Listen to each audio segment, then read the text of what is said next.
Selir Shen benar-benar sangat ketakutan. Saat ini, otaknya tidak bisa lagi berpikir jernih. Dia dengan bodohnya berteriak, "Tidak mungkin, jelas-jelas saya sudah menaruh bubuk Honghua ini di..."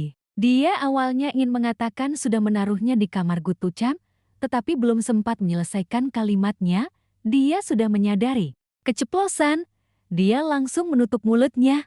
Tanpa ketakutan, matanya melotot, seluruh tubuhnya gemetar. Ning Tiu hanya dia menunggu kesempatan. Begitu kesempatan tiba, Ning Tiu langsung memulai aktingnya. Dia mulai menangis, berteriak ke arah Selir Shan.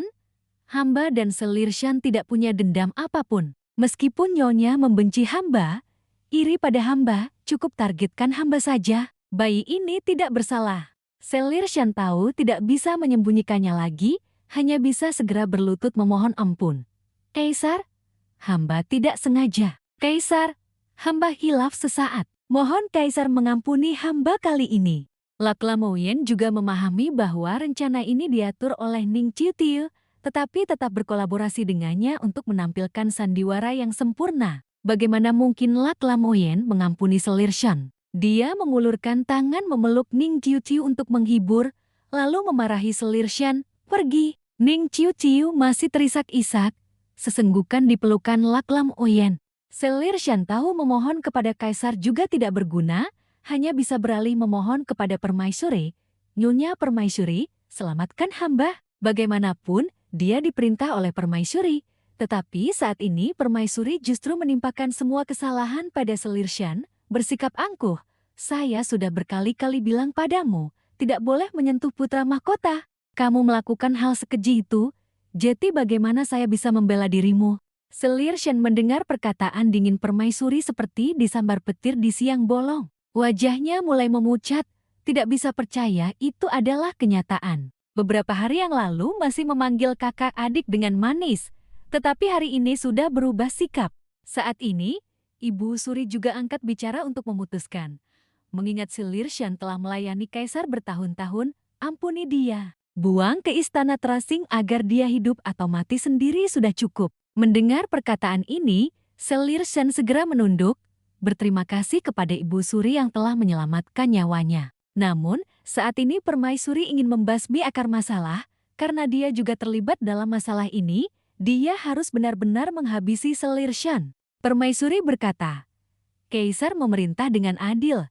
Siapapun yang mencelakai nyawa orang lain pasti harus membayar dengan nyawa. Apakah nyawa bayi yang belum lahir bukan nyawa?" Ning Tiu diam-diam mengamati setiap gerak-gerik, setiap perkataan Permaisuri. Dia menduga, sementara Lak Lamoyen berpikir, "Jika hari ini saya tidak menghukum berat Selir Shan, jangan-jangan nanti jika Ning Tiu benar-benar hamil, 6 selir lain akan meniru perbuatan Selir Shan hari ini. Saya sama sekali tidak akan membiarkan bibit bencana tersembunyi semacam ini ada." Oleh karena itu, Lak Lamoyen segera menjatuhkan hukuman mati kepada Selir Shan, memerintahkannya untuk bunuh diri. Selir Shan diseret oleh 2 pengawal. Sambil berjalan dia terus berteriak, "Kaisar, Kaisar, hamba tahu kesalahan hamba." Namun permohonan ampun dari Selir Shan sudah terlambat, tidak ada artinya lagi. Permaisuri di sisi ini juga mulai bernapas lega, matanya mengikuti Selir Shan. Dia berpikir dalam hati, keluarga Selir Shan di dinasti sebelumnya bisa dibilang punya sedikit pengaruh. Tak disangka Kaisar Dami Ning Tiu langsung menjatuhkan hukuman mati padanya tanpa berpikir panjang. Ibu Suri melihat Lak Lamoyen bertindak demikian, lalu berpaling untuk menyalahkan. "Kaisar, jika biasanya Ananda tidak terlalu memanjakan Salirwa, bagaimana mungkin Selir Shan bisa memiliki pikiran sesat seperti itu?" Namun saat ini, Kaisar sudah mengambil keputusan, perkataan siapapun tidak bisa mengubah keputusannya. Dia memerintahkan, siapapun yang berani memohon untuknya akan dihukum sama. Ibu Suri yang dibantah langsung oleh putranya sendiri, kemarahannya mulai memuncak. Wajahnya mulai berkerut, tetapi apalagi yang bisa dia lakukan? Hanya bisa memanggil nama. "Kaisar!" Kedua tangan Ibu Suri mengepal erat, menunjukkan kemarahan yang luar biasa. Mungkin saat ini, di dalam hatinya, dia juga sangat membenci Ning Tiu. Selir Shan sudah dibawa pergi untuk persiapan bunuh diri. Saat ini, Seorang Kasim membawakan alat-alat bunuh diri, racun, kain putih untuk gantung diri, dan juga pisau, agar Selir Shen bisa memilih cara kematiannya sendiri. Namun Selir Shen tidak mau. Dia menepis semua benda itu ke lantai dengan tangannya, berteriak keras. Saya tidak salah. Kenapa harus mati? Yang pantas mati adalah Ning Tiu Tiu dan Gu Tu Cham. Kasim yang berdiri di luar melihat Selir Shen bertindak begitu keras kepala, lalu mulai menghela napas. Kasim Fuk berkata, "Lihatlah, ayahmu baru saja keluar dari bahaya dan kembali menjabat, tapi kamu justru bersikeras mencari masalah sendiri." Selir Shen mendengar perkataan Kasim Fuk ini, di dalam hatinya mulai merasa curiga. Keluar dari bahaya? Apa maksudnya? Kasim Tam Fuk mulai menjelaskan kepada Selir Shen. Apakah kamu belum tahu tentang ini? Sebelumnya Senserit menyelidiki ayahmu karena korupsi menerima suap dan merekomendasikan pejabat.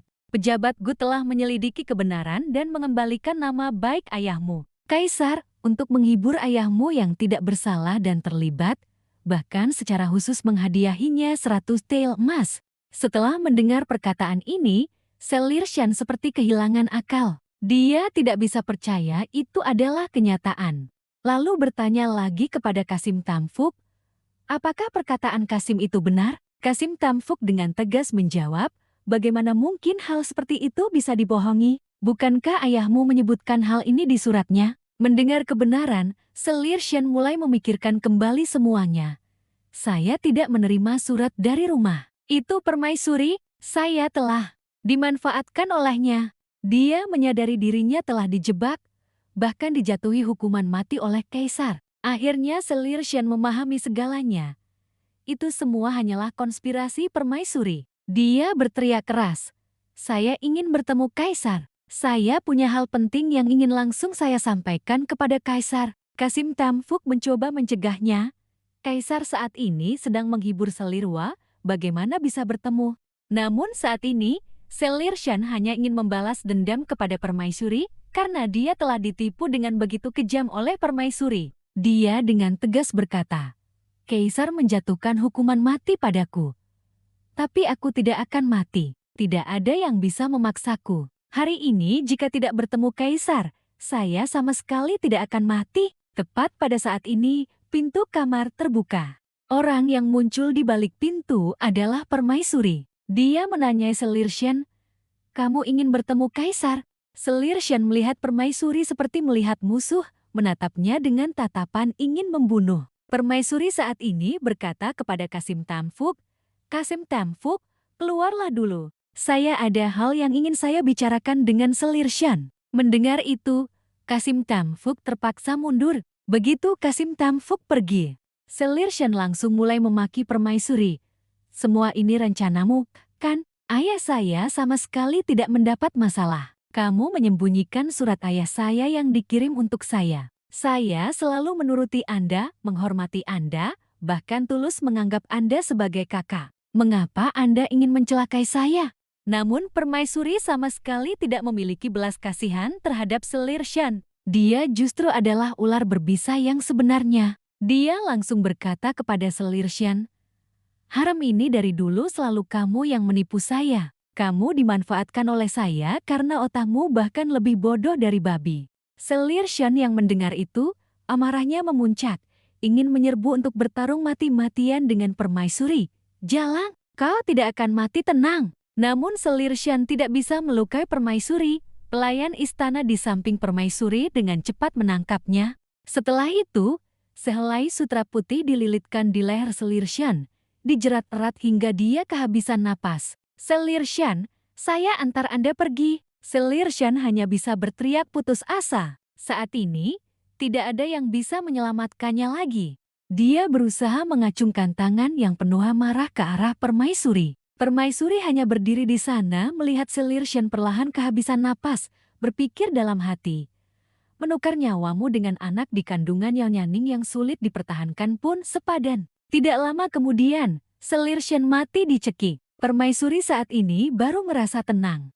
Berbalik pergi, Dia memerintahkan Kementerian Hukuman untuk melapor kepada Kaisar bahwa Selir Shan bunuh diri untuk menebus kesalahannya, sekaligus diam-diam menyuruh orang membawa jenazahnya ke Istana Trasing untuk dimakamkan di malam hari. Waktu berlalu begitu cepat, setengah bulan telah lewat. Cuaca masih dingin, kepingan salju berjatuhan di atap dan dahan pohon yang kering. Bing Bing terengah-engah berlari masuk ke kamar Ning Tiu Tiu. Bing Bing dengan gembira mengumumkan, "Selamat, Selirwa, Kaisar tidak memanggil siapapun selama setengah bulan, dan begitu memanggil, kartu Andalah yang terpilih. Ini adalah anugerah besar, Nyonya cepatlah bersiap." Ning Tiu Tiu saat ini sama sekali tidak merasa senang, dia berpikir dalam hati. Kaisar tidak punya niat baik, pasti ingin dia membaca memorandum. Berpikir demikian, dia lalu mencari alasan untuk menolak. Bing Bing dengan terpaksa menurutinya, berlari melapor kepada Lak Lam Uyen. "Kaisar," Selirwa mengatakan karena keguguran, tubuhnya tidak sehat, hari ini tidak bisa melayani Kaisar. Lak Lam Uyen setelah mendengar laporan itu langsung dengan marah menutup buku, raut wajahnya sangat buruk. Dia berpikir dalam hati, apa dia sudah kecanduan berakting? Saya memanggilnya, tapi dia berani tidak datang. Ning Tiu Tiu tidak datang, sungguh konyol. Lak Lam Uyen jelas tahu Ning Tiu Tiu tidak keguguran, namun setiap hari dia terus menolak dengan alasan itu, membuat Kaisar sangat kesal. Dia langsung memberi perintah, "Jika dia tidak datang, saya yang akan pergi. Kasim Tamfuk, siapkan tandu." Namun Kasim Tamfuk ingin mencegahnya, "Kaisar, tandu sudah dibawa untuk perawatan." Salju turun membuat jalan licin dan sulit dilalui. Tetapi itu tidak menyulitkan Lak Lam Uyen. Saat ini, dia sangat ingin bertemu Ning Tiu Tiu. Dia melangkah keluar, melihat tandu di luar pintu.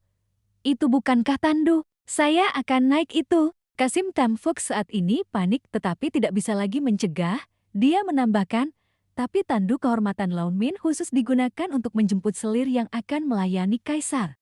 Lak Lam Uyen sudah duduk di tandu menuju kamar Ning Tiu Tiu. Dalam perjalanan, Selir Yun duduk di tandunya. Melihat tandu kehormatan Laun Min lewat, dia menyingkap tirai dan berpikir, "Itu bukankah tandu kehormatan Laun Min?" Sekarang keluar dari istana Chaoyang, sepertinya ada yang ingin menyanyikan lagu kembali ke pangkuan pemiliknya. Maksud Selir Yun adalah benda kembali ke pemilik aslinya. Namun ketika tandu Lak Lam Uyen mendekat, Selir Yun melihat wajah Lak Lam Uyen melalui tirai. Dia saat ini terkejut.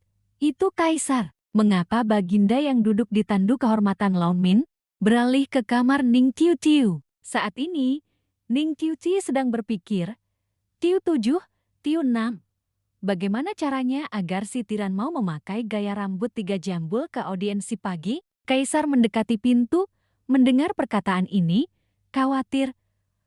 Wanita gila ini mau berulah apa lagi? Mendengar Ning Tiu Tiu ingin menyentuh rambutnya, dia langsung memegang kepalanya.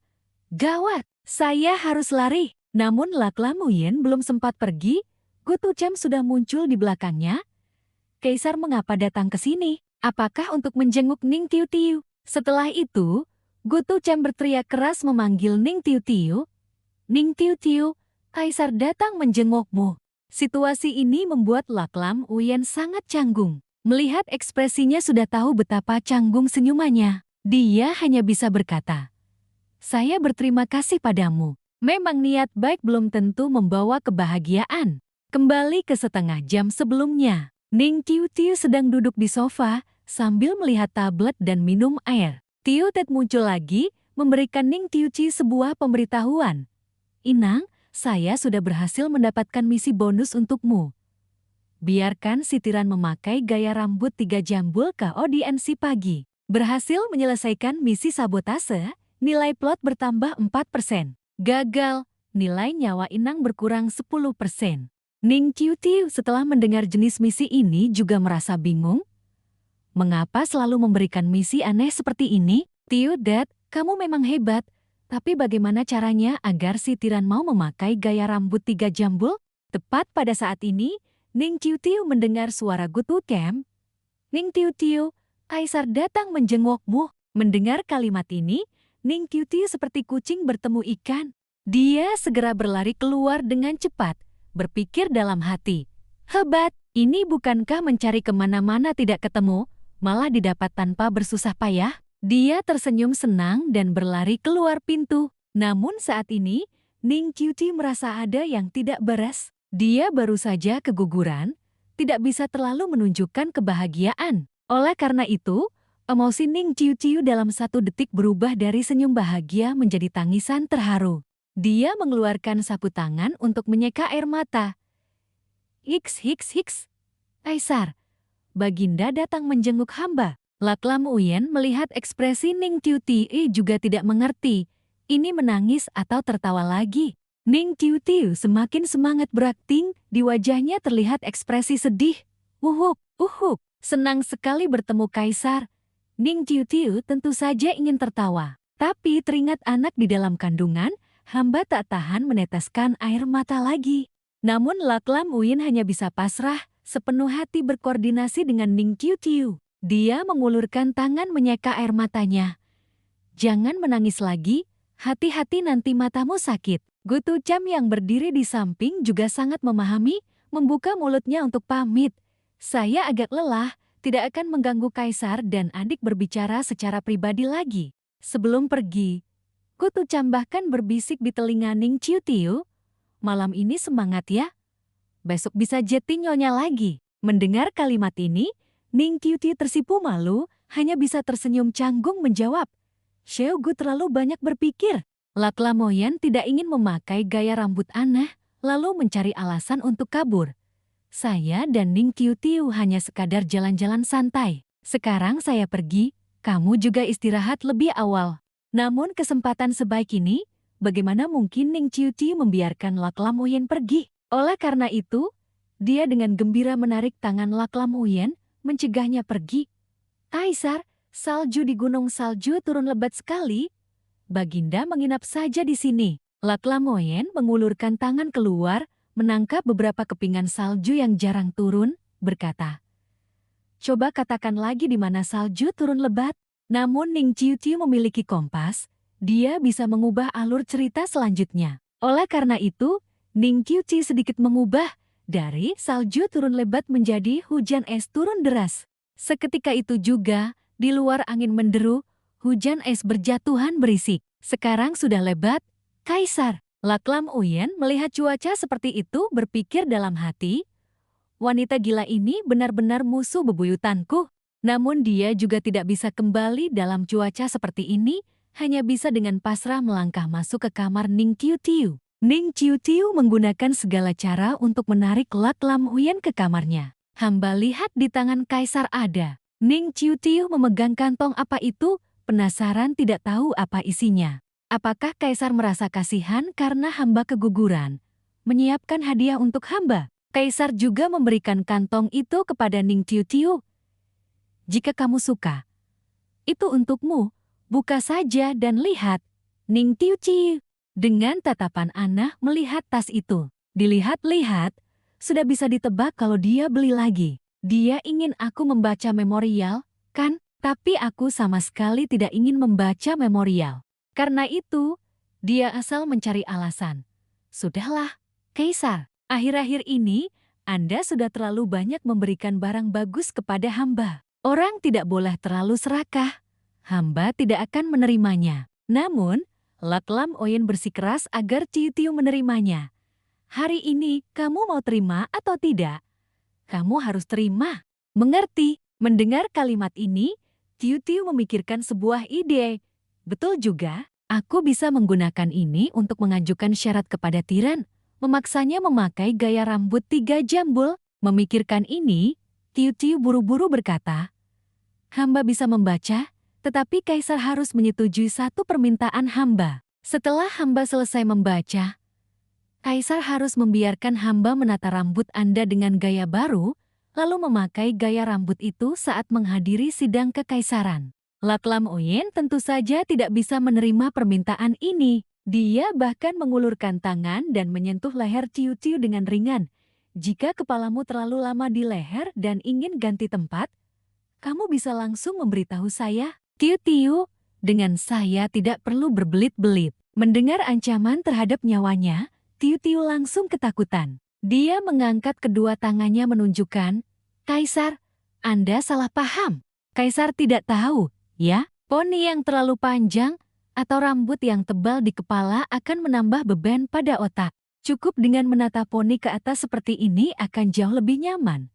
Otak akan langsung terasa segar." Lak Lam Uyen mendengar itu lalu mengangkat tangan mengusap-usap rambutnya dengan ekspresi tidak senang. Lak Lam Uyen menggertakkan gigi dan membentak Tiu Tiu. "Saya tidak akan pernah memakai gaya rambut seperti itu saat menghadiri sidang kekaisaran. Ning Tiao Tiao, apa kamu menganggap saya sebagai mainan?" Tiu Tiu dalam hati juga paham. Betul, dia bukan boneka yang kumainkan saat kecil. Dia adalah penguasa negara. Memakai gaya rambut seperti itu saat menghadiri sidang kekaisaran memang sangat memalukan. Kalau begitu, misi kali ini dilewatkan saja. Paling-paling tidur 3 hari 3 malam. Berpikir begitu, Tiu Tiu dengan gembira mengambil memorial, berkata kepada Lak Lam Uyen, "Hamba tahu salah. Kaisar jangan marah. Hamba akan membacakan memorial untuk Anda." Ya, namun Lak Lam Uyen sudah mendengar pikiran dalam benak Tiu Tiu. Dia bertanya dengan curiga, "Misi apa?" Pergantian adegan. Tiu Tiu sedang asyik membacakan memorial untuk Lak Lam Uyen. Yang ini dari Menteri Ritus. Saat Tiu Tiu membaca dengan antusias, Lak Lam Uyen sambil melihatnya berpikir, ternyata setiap kali dia melakukan hal-hal aneh kepada saya adalah karena dia harus menyelesaikan misi tertentu, ya. Dulu saat ulang tahun saya, dia tiba-tiba pingsan. Jangan-jangan karena tidak menyelesaikan misi melempar kue ke saya. Lagi pula, jika misi gagal, itu akan memengaruhi usia hidupnya. Membaca sebentar, Tiu Tiu mulai menguap lebar, mengantuk sampai air mata keluar. Tiu Tiu melihat keluar jendela, berpikir dalam hati. Hujan es di luar sudah berhenti, seharusnya Tiran pergi, kan? Lak Lam Uyen juga mendengar pikiran ini. "Mau mengusir saya?" "Tidak mungkin," ucapnya lalu menyuruh Tiu Tiu. "Kalau mengantuk, tidurlah. Untuk apa melihat saya?" Mengetahui tidak bisa mengusir Lak Lam Uyen, Tiu Tiu terpaksa menerima keberadaannya. Dia bertanya, "Apakah Kaisar ingin menginap di tempat hamba?" Lak Lam Uyen mengangguk. "Memangnya kenapa?" Mendengar pertanyaan ini, Tiu Tiu tertawa canggung, berkata, "Kalau begitu, biar hamba membereskan sofa panjang." Lak Lam Uyen mendengar Tiu Tiu ingin menyuruhnya tidur di sofa panjang, langsung meninggikan suara. "Kamu ingin saya tidur di sofa panjang lagi?" Tiu Tiu masih berakting dengan sangat terampil. "Hamba baru saja keguguran. Kaisar juga tidak bisa membiarkan hamba tidur di sofa panjang." Saat ini, Lak Lam Uyen melihat Tiu Tiu berpura-pura tidak bisa menahan diri lagi, berpikir dalam hati. Dia kecanduan akting, ya. Setelah itu, Lak Lam Uyen dengan tegas mengangkat Tiu Tiu. "Saya tidak akan tidur di sofa panjang." Selesai bicara, dia meletakkan Tiu Tiu di ranjang. "Sekarang hangatkan ranjang untuk saya. Setelah ranjang hangat, barulah kamu pindah ke sofa panjang." Meskipun Tiu Tiu tidak mau melihat ekspresi Lak Lam Uyen yang garang, dia patuh menyetujuinya. Namun, Tiu Tiu belum lama berbaring di ranjang sudah tertidur pulas. Lak Lam Uyen duduk di samping Tiu Tiu, mengamatinya dengan saksama dan penuh kasih sayang. "Tidur secepat ini, ya." Berpikir begitu, Lak Lam Uyen dengan lembut meletakkan jarinya di hidung Tiu Tiu, berkata dengan manja, "Tidurlah, kucing pemalas saya. Saya akan membantumu menyelesaikan misi." Pergantian adegan ke pagi hari. Keesokan paginya, Lak Lam Uyen ternyata secara proaktif menata gaya rambut 3 jambul dan pergi menghadiri sidang kekaisaran dengan gaya rambut itu. Namun, dia tidak mencolok, mengenakan topi untuk menutupi rambut 3 jambulnya. Begini pasti tidak akan terlihat siapapun, kan? Lak Lam Uyen memakai gaya rambut itu saat menghadiri sidang kekaisaran. Hari ini lagi, Menteri Ritus berdiri dan melaporkan, "Hamba melaporkan kepada Kaisar. Kaisar Negeri Juin telah wafat kemarin. Putri Qingyang tidak memiliki keturunan. Sesuai hukum, beliau bisa dijemput kembali ke istana dan membangunkan kediaman putri untuk menghabiskan masa tuanya dengan tenang. Hamba mohon Kaisar untuk memutuskan." Lak Lam Uyen teringat tahun itu, Kaisar Ayah untuk menumpas pemberontakan telah menikahkan putri tertua Kejuin untuk menjaga perdamaian. Laklam Uyen mulai mengenang masa lalu. Saat itu dia masih kecil, tetapi sudah sangat khawatir pada putri tertuanya. Mengetahui putri tertua harus pergi untuk menikah demi perdamaian, dia pun pernah memohon kepada Kaisar Ayah. Ayah Kaisar, mengapa kakak harus dinikahkan ke negara asing seperti Juhin? Apalagi menikah ke sana hanya bisa menjadi selir, menjadi gundik. Tetapi saat itu, Kaisar pendahulu dengan dingin berkata kepada Laklam Uyen, kamu sudah sebesar ini masih belum mengerti. Dengan menggunakan putri, konflik bisa diredakan, tidak perlu menggerakkan pasukan lagi. Laklam Uyen juga selalu mengganjal di hati masalah putri tertuanya, berpikir dalam hati, akhirnya putri tertua bisa kembali. Karena itu, Laklam Uyen memberi perintah, saya perintahkan Jenderal Ren untuk memimpin pasukannya sendiri ke negeri Juyin dan menjemput kembali Putri Qingyang ke ibu kota. Ren Duanli mengangkat tangan menerima perintah. Hamba patuh pada perintah. Berdiri di samping Ren Duanli adalah Yoju. Dia juga sedang berada di sidang kekaisaran. Dia juga tidak sabar ingin ikut bersama Lala kecil. Aku juga ingin ikut menjemput kakak. Namun Ren Duanli sepertinya tidak menyukainya sama sekali. Wajahnya merah sampai telinga, membentak keras.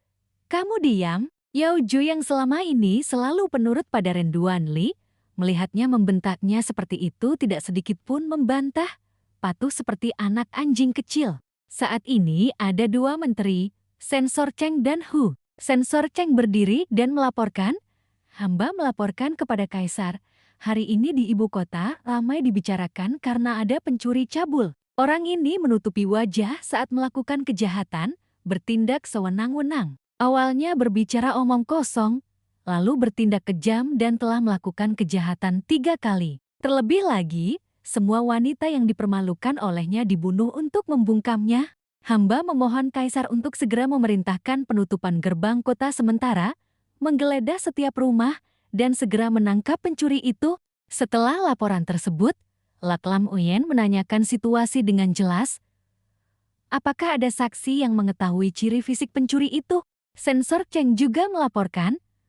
Meskipun ada saksi, tetapi tidak melihat wajahnya dengan jelas. Satu-satunya ciri yang bisa dipastikan adalah pencuri itu memiliki 3 jambul rambut di kepalanya. Laklam Uyen mendengar laporan ini tidak bisa tidak terkejut, teringat bahwa di kepalanya sendiri juga ada gaya rambut 3 jambul. Dia dengan canggung memperbaiki topinya. Menteri ini kembali berlutut. Kaisar, pelaku kejahatan ini sangat bejat. Jika tidak segera ditangani, rakyat di ibu kota tidak akan bisa hidup tenang. Laklam Uyen saat ini tiba-tiba berpikir, kamu sedang memarahi saya, tapi saya tidak bisa mengakuinya. Karena itu, dia berdeham beberapa kali. Masalah ini berkaitan dengan keselamatan rakyat, tidak bisa ditunda. Dalam waktu 3 hari harus menangkap pencuri ini, penggal kepalanya di depan umum agar para pelanggar aturan tahu, di bawah pemerintahan saya, apa akibatnya jika melampaui batas. Sidang kekaisaran berlanjut. Sensor burung dan bunga juga berdiri dan melaporkan. Hamba melaporkan kepada Kaisar, Departemen Burung dan Bunga telah menghabiskan 4 tahun upaya, dan akhirnya berhasil mengembangbiakan jenis lebah madu baru. Sarangnya 3 kali lebih besar dari sarang lebah biasa, madu yang dihasilkan juga lebih manis, lebih murni. Hamba membawa seekor lebah yang sudah berhasil dibudidayakan, mohon Kaisar untuk melihatnya. Laklam Uyen pun buru-buru berkata, cepat katakan, tunjukkan kepada saya. Menteri ini langsung mengangkat sebuah sangkar untuk Kaisar lihat. Aku juga merasa aneh, lebah madu sekecil itu tapi dikurung di sangkar burung. Aneh kalau tidak terbang keluar. Lebah ini memang terbang keluar dari sangkar. Terbang lurus ke arah Laklam Uyen. Bafuk melihat itu buru-buru melangkah maju menghalangi lebah.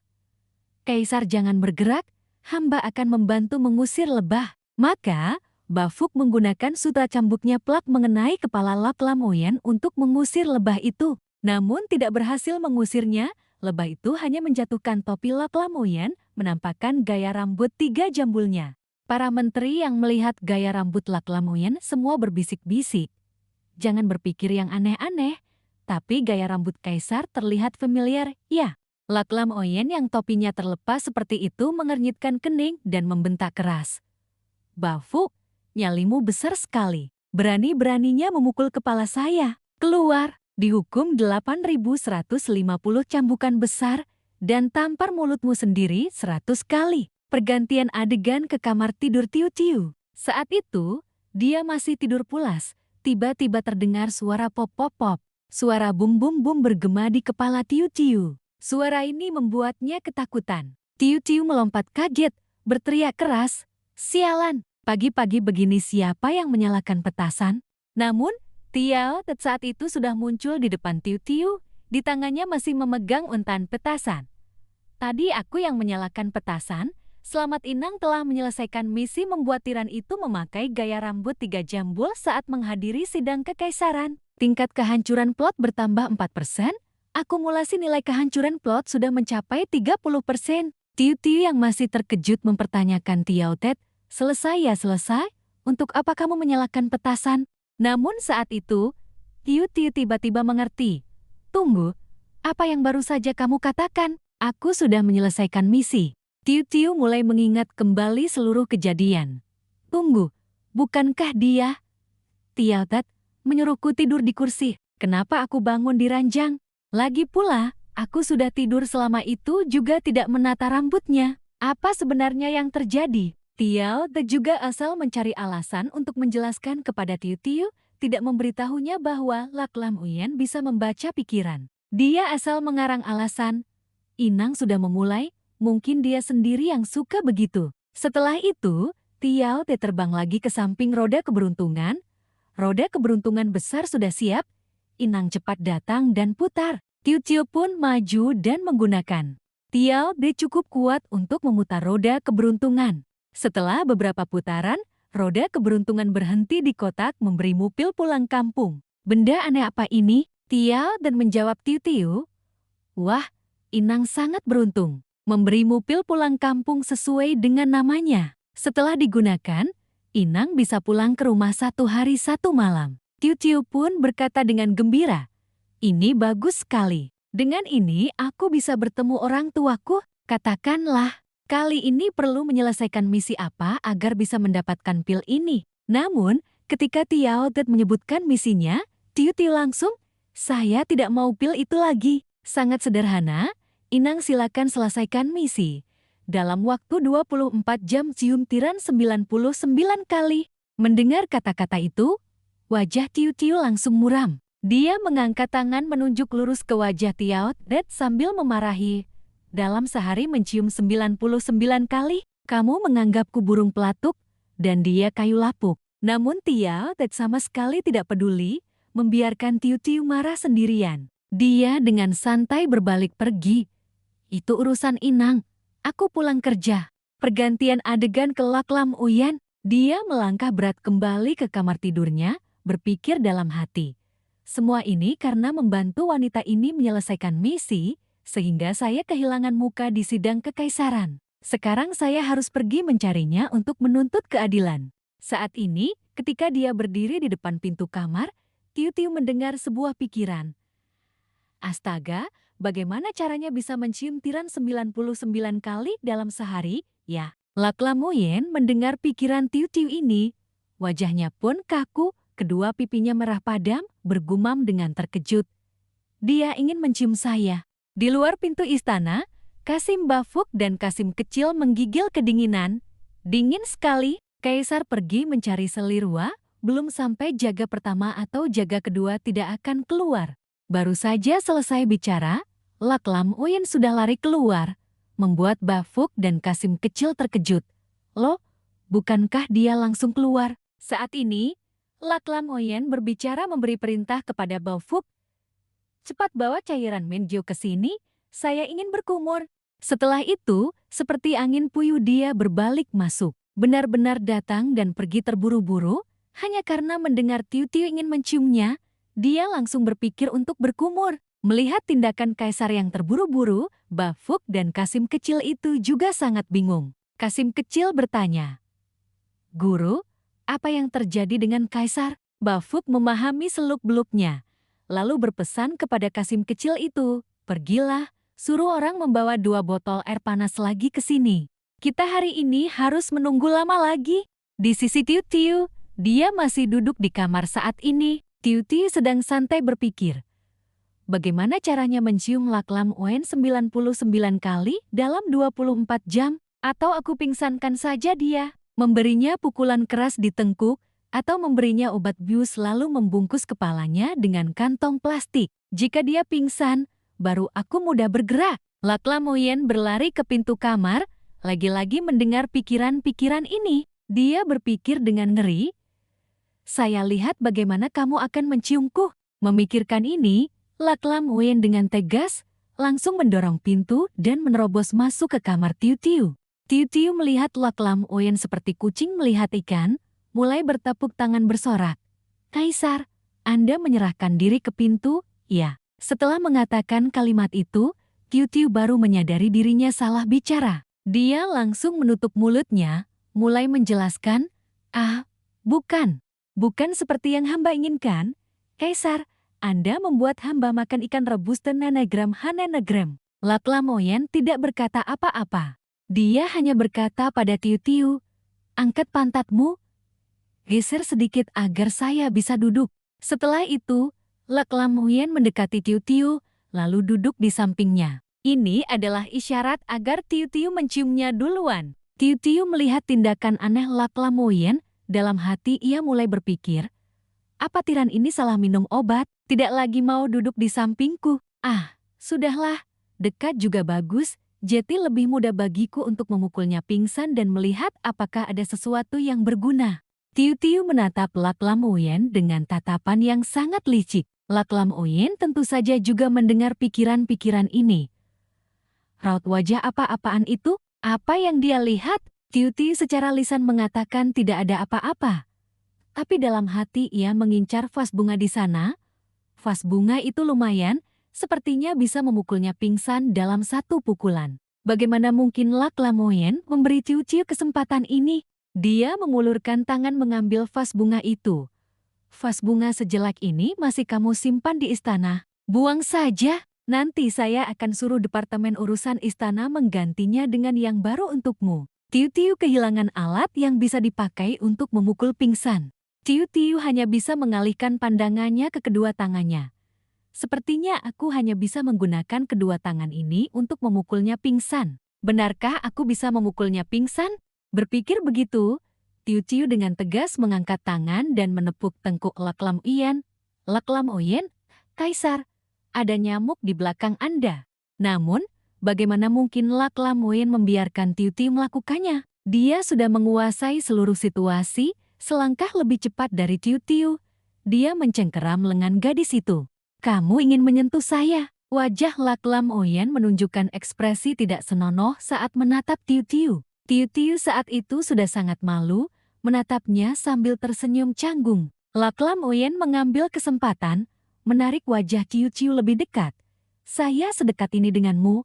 Apa kamu punya pikiran apa-apa? Tiu Tiu malu, wajahnya memerah dan menunduk, dalam hati berpikir, tolong, jarak sedekat ini. Mendengar hal ini, Laklam Oyen segera batuk, malu-malu menutupi mulutnya dan mundur, lalu menjelaskan. Itu, Tiu Tiu berpikir dalam hati. Sudah tahu, kenapa masih sengaja memaksaku untuk mengatakannya? Saat itu, Tiu Tiu terlintas sebuah ide. Kaisar, apakah Anda lapar? Hamba bisa turun ke dapur membuatkan sesuatu untuk Anda makan. Ia berencana. Cepat katakan ingin makan apa. Dengan begitu aku bisa memasukkan obat ke dalam makanan dan baru bisa menciummu. Meskipun Laklam Oyen tahu rencana licik Tiu Tiu, tetapi karena dia juga ingin menciumnya, maka dia ikut bermain dan berkata, perihal turun ke dapur, itu memang perlu. Jangan memandang bakatmu, jangan memaksakan diri. Tiu Tiu yang tujuannya tercapai, pergi dengan gembira. Kaisar jangan khawatir, kali ini pasti akan enak. Beberapa saat kemudian, Tiu Tiu membawa semangkuk mie untuk Laklam Oyen. Laklam Oyen mencium aroma makanan dan merasa sangat harum. Tiu Tiu berkata dengan gembira, Kaisar, hamba membuatkan semangkuk mie untuk Anda. Dalam hati ia berpikir, Ini adalah mie daging sapi rebus yang kuambil dari dimensi. Rasakan hidangan lezat dari produk teknologi modern ini.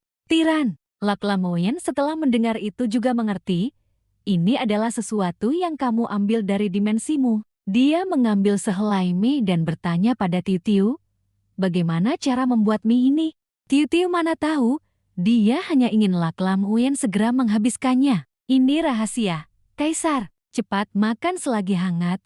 Mie akan tidak enak kalau sudah dingin. Mulutnya berkata begitu tapi dalam hati Tiu Tiu mendesak.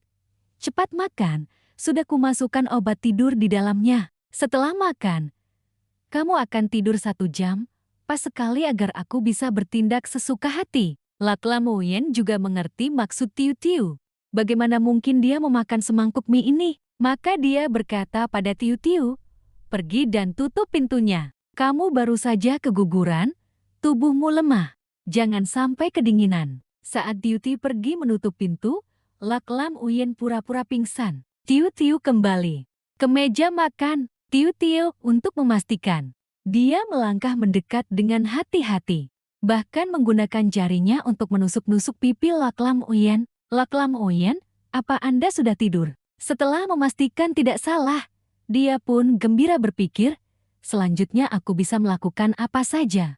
Tiu Tiu mendekatkan wajahnya ke wajah Lak Lamoyen, lalu dengan lembut mencium pipinya. Terdengar bunyi cup. Ini sudah 1, masih ada 98 lagi. Tepat pada saat ini, Ciudet bersuara mengingatkan Tiu Tiu, Inang, kemarin aku lupa memberitahumu. Aku tahu kamu pasti akan memanfaatkan kelalaianku, jadi aku harus mengingatkanmu sedikit. Tidak peduli bagaimana kamu mencium 98 ciuman sebelumnya, ciuman terakhir harus mendarat di mulut kecilnya itu.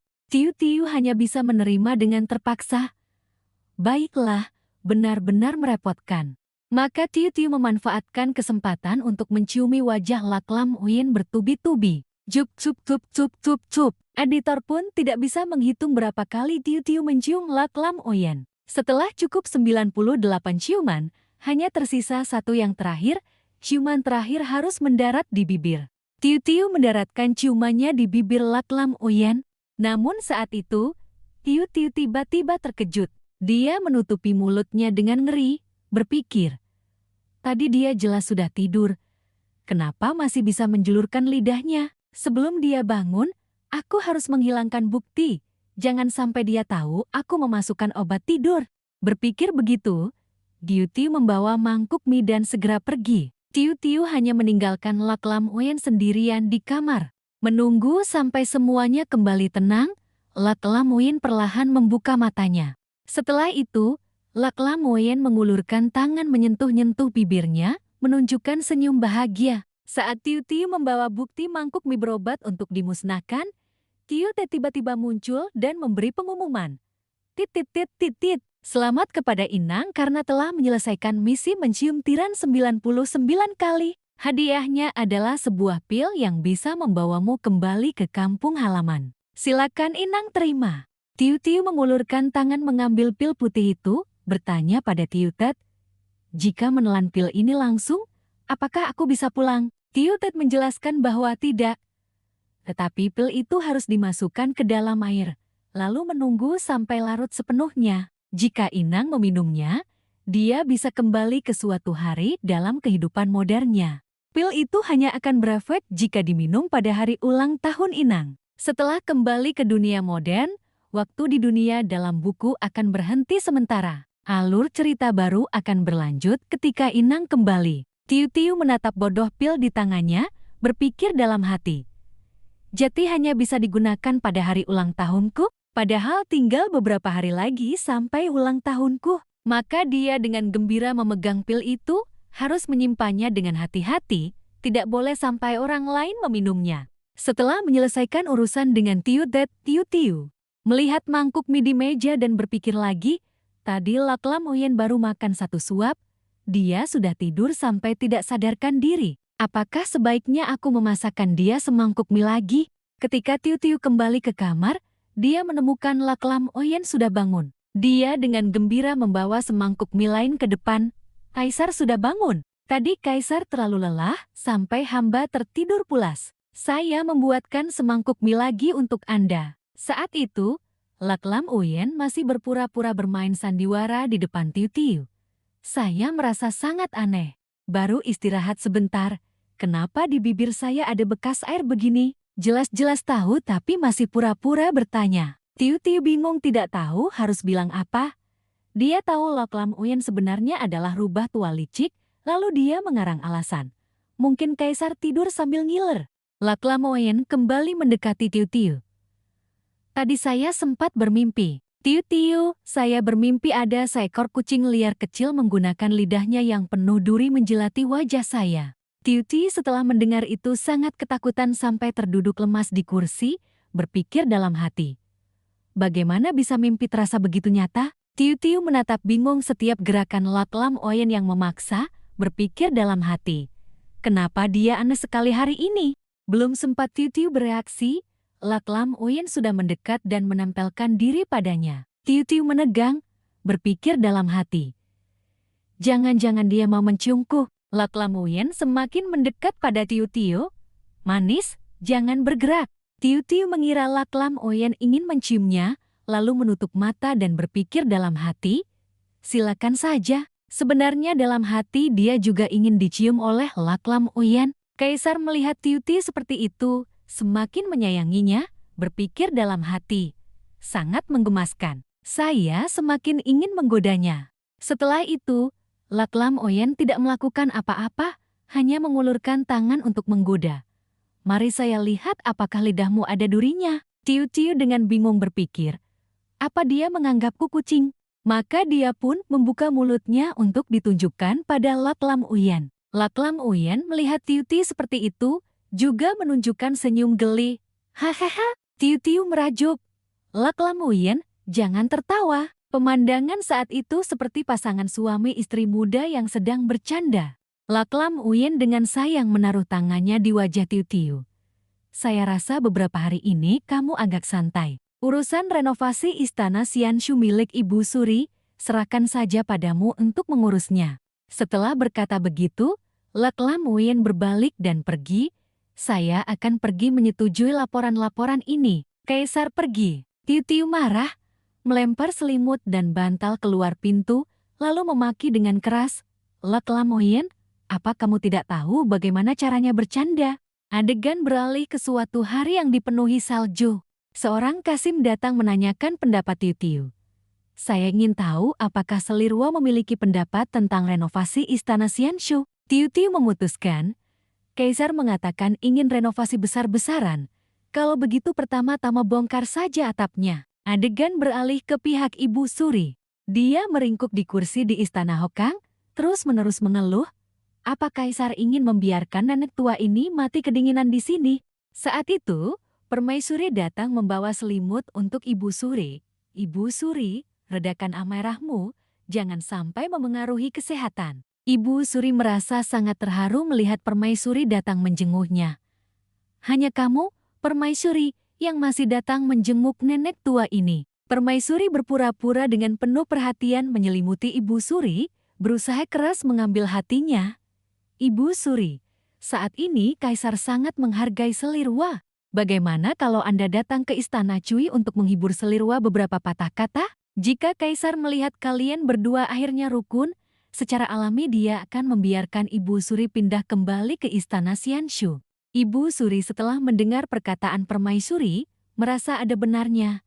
Lalu berpikir, Permaisuri benar. Demi keluar dari Istana Hokang, tidak ada salahnya untuk sementara waktu mengalah pada Tiu Tiu. Adegan beralih ke saat Permaisuri dan pelayan istananya sedang berbincang di jalan pulang. Pelayan istana itu berkata, Yang Mulia, trik ini benar-benar lihai, membiarkan Tiu Tiu menyuruh orang-orang Departemen Urusan Istana membongkar atap Istana Xianshu. Jika Ibu Suri datang ke Istana Cui dan tidak mendengar masalah ini, pasti dia akan semakin membenci Tiu Tiu. Permaisuri mulai menunjukkan ekspresi licik, sepertinya kamu sangat cerdas, mengikutiku selama ini tidak sia-sia. Pelayan istana itu kembali menunjukkan ekspresi khawatir dan berkata, jika Ibu Suri tahu masalah ini dari Yang Mulia Permaisuri, apakah beliau akan melampiaskan amarahnya pada Anda? Ibu Suri pernah berkata, dia paling membenci orang yang suka perhitungan di. Namun, Permaisuri tampaknya sudah memiliki rencana dalam hati. Hahaha. Dulu dia bertarung dan membunuh dengan para wanita mendiang kaisar. Tidak sedikit pula dia merencanakan sesuatu terhadap orang lain. Bagaimana mungkin dia tidak menyukainya?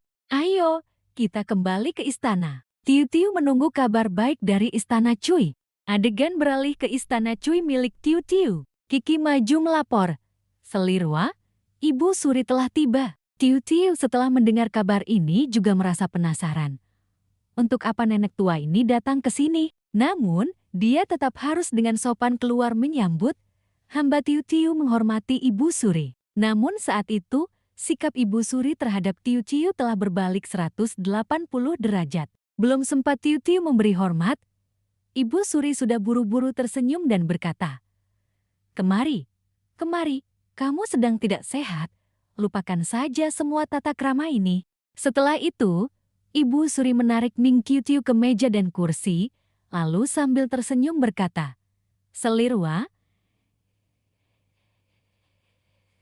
istirahatlah yang cukup, nanti masih ada kesempatan untuk mengandung janin kekaisaran. Ning Tiu Tiu menjawab, Baik, Ibu Suri. Dalam hatinya, dia kembali curiga.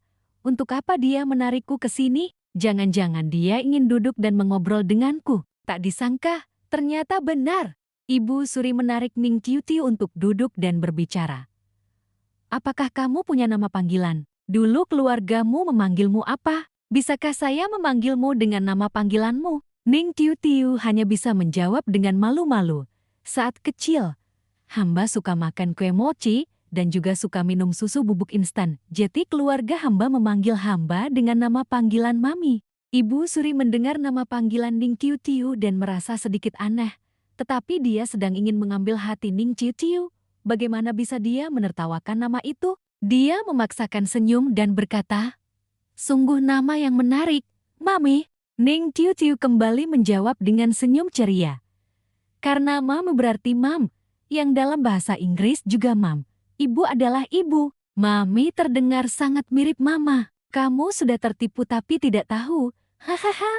Setelah selesai bicara, Ibu Suri mulai menunjukkan raut wajah sedih. Mami, beberapa hari ini saya di Istana Huakang merasa tidak nyaman di mana-mana. Baru mendengar sampai di sini, Ning Tiu Tiu sudah mengerti maksud Ibu Suri. Sepertinya ini baru tujuan sebenarnya dia mencariku. Ning Tiu Tiu mencibir dengan mengangkat sudut bibirnya. Tepat pada saat ini, seorang Kasim datang melapor kepada Ning Tiu Tiu. Selirwa, sesuai perintah Anda, atapnya sudah selesai dibongkar. Ibu Suri melihat ada yang memotong pembicaraannya dengan Ning Tiu Tiu, merusak suasana baik di antara mereka, lalu marah kepada Kasim itu. Kurang ajar, tidakkah kamu lihat saya sedang berbicara dengan Selirwa? Dia menenangkan diri, tiba-tiba menahan langkah dan mengingat baik-baik perkataan Kasim tadi. Tunggu sebentar, tadi kamu bilang apa yang sudah selesai dibongkar? Ning Tiu Tiu berbalik dan menjawab sambil tersenyum, itu atap istana Xianshu. Mendengar Ning Tiu Tiu menyuruh orang membongkar atap istana Xianshu, Ibu Suri tiba-tiba marah hingga seluruh tubuhnya gemetar. Dia tidak bisa berkata-kata dan langsung pingsan. Pelayan istana dan Kasim buru-buru berlari untuk membopongnya kembali. Ibu Suri pingsan. Cepat bawa kembali ke istana Huakang. Di pihak Ning Tiu Tiu, Kutu Cam melihat kejadiannya jeti seperti ini, lalu berlari keluar untuk bertanya. Dia baik-baik saja berbicara denganmu. Kenapa tiba-tiba pingsan? Kalau nanti dihukum, bagaimana? Ning Tiu Tiu juga menjelaskan. Orang dari Departemen Pekerjaan Umum datang melapor bahwa atap istana Xianshu sudah selesai dibongkar. Dia langsung membelalakan mata setelah mendengarnya. Kutu Cem juga mengerti situasinya, mengingatkan Ning Tiu Tiu untuk berhati-hati agar orang lain tidak memanfaatkan kejadian hari ini untuk membuat masalah. Tetapi Ning Tiu Tiu malah santai saja. Tidak terlalu memikirkannya. Ini adalah perintah Kaisar. Kaisar yang menyuruhku melakukannya. Jika mereka punya pendapat, silakan saja temui Kaisar. Ning Tiu Tiu berkata lalu melangkah masuk ke dalam kamar. Tepat pada saat ini, sistem kembali berbunyi alarm. Tit-tit, Tit, Inang punya pesanan misi baru. Ning Ciu mendengar suara Tiu Tet, lalu melipat tangan dan bertanya. Katanya, kali ini misi apa? Kemudian Tiu Tet memberikan sebuah misi yang tidak bisa lebih aneh lagi di depan semua orang. Buat permaisuri menerima tamparan keras. Selesaikan misi, nilai kerusakan plot meningkat 2%. Gagal misi, nilai nyawa Inang berkurang 10%. Ning Ciu mendengar misi yang diberikan Tiu Tet kepadanya semakin keterlaluan, dengan marah berteriak, Tiu Tet, kenapa harus menampar dia? Tidak ada misi yang lebih normal. Tetapi begitu selesai bicara, Ning Ciu langsung teringat perkataan Tiu Tet. Oh, tunggu sebentar, menampar permaisuri, bukan menampar Lak Lam Uyen. Tiu Tet dengan yakin menjawab. Tepat, Ning Ciu mendengar bahwa yang harus ditampar adalah permaisuri, wajahnya pun menunjukkan ekspresi gembira. Kalau permaisuri, kalau begitu dia harus diberi pelajaran. Tiu Tet melihat sikap gembira Ning Ciu seperti itu, lalu berkata, tidak diizinkan menggertak tiran saja, kamu sudah senang seperti itu? Karaktermu bisa lebih jelas lagi tidak? Ning Ciu dengan kesal ingin menampar Tiu Tet.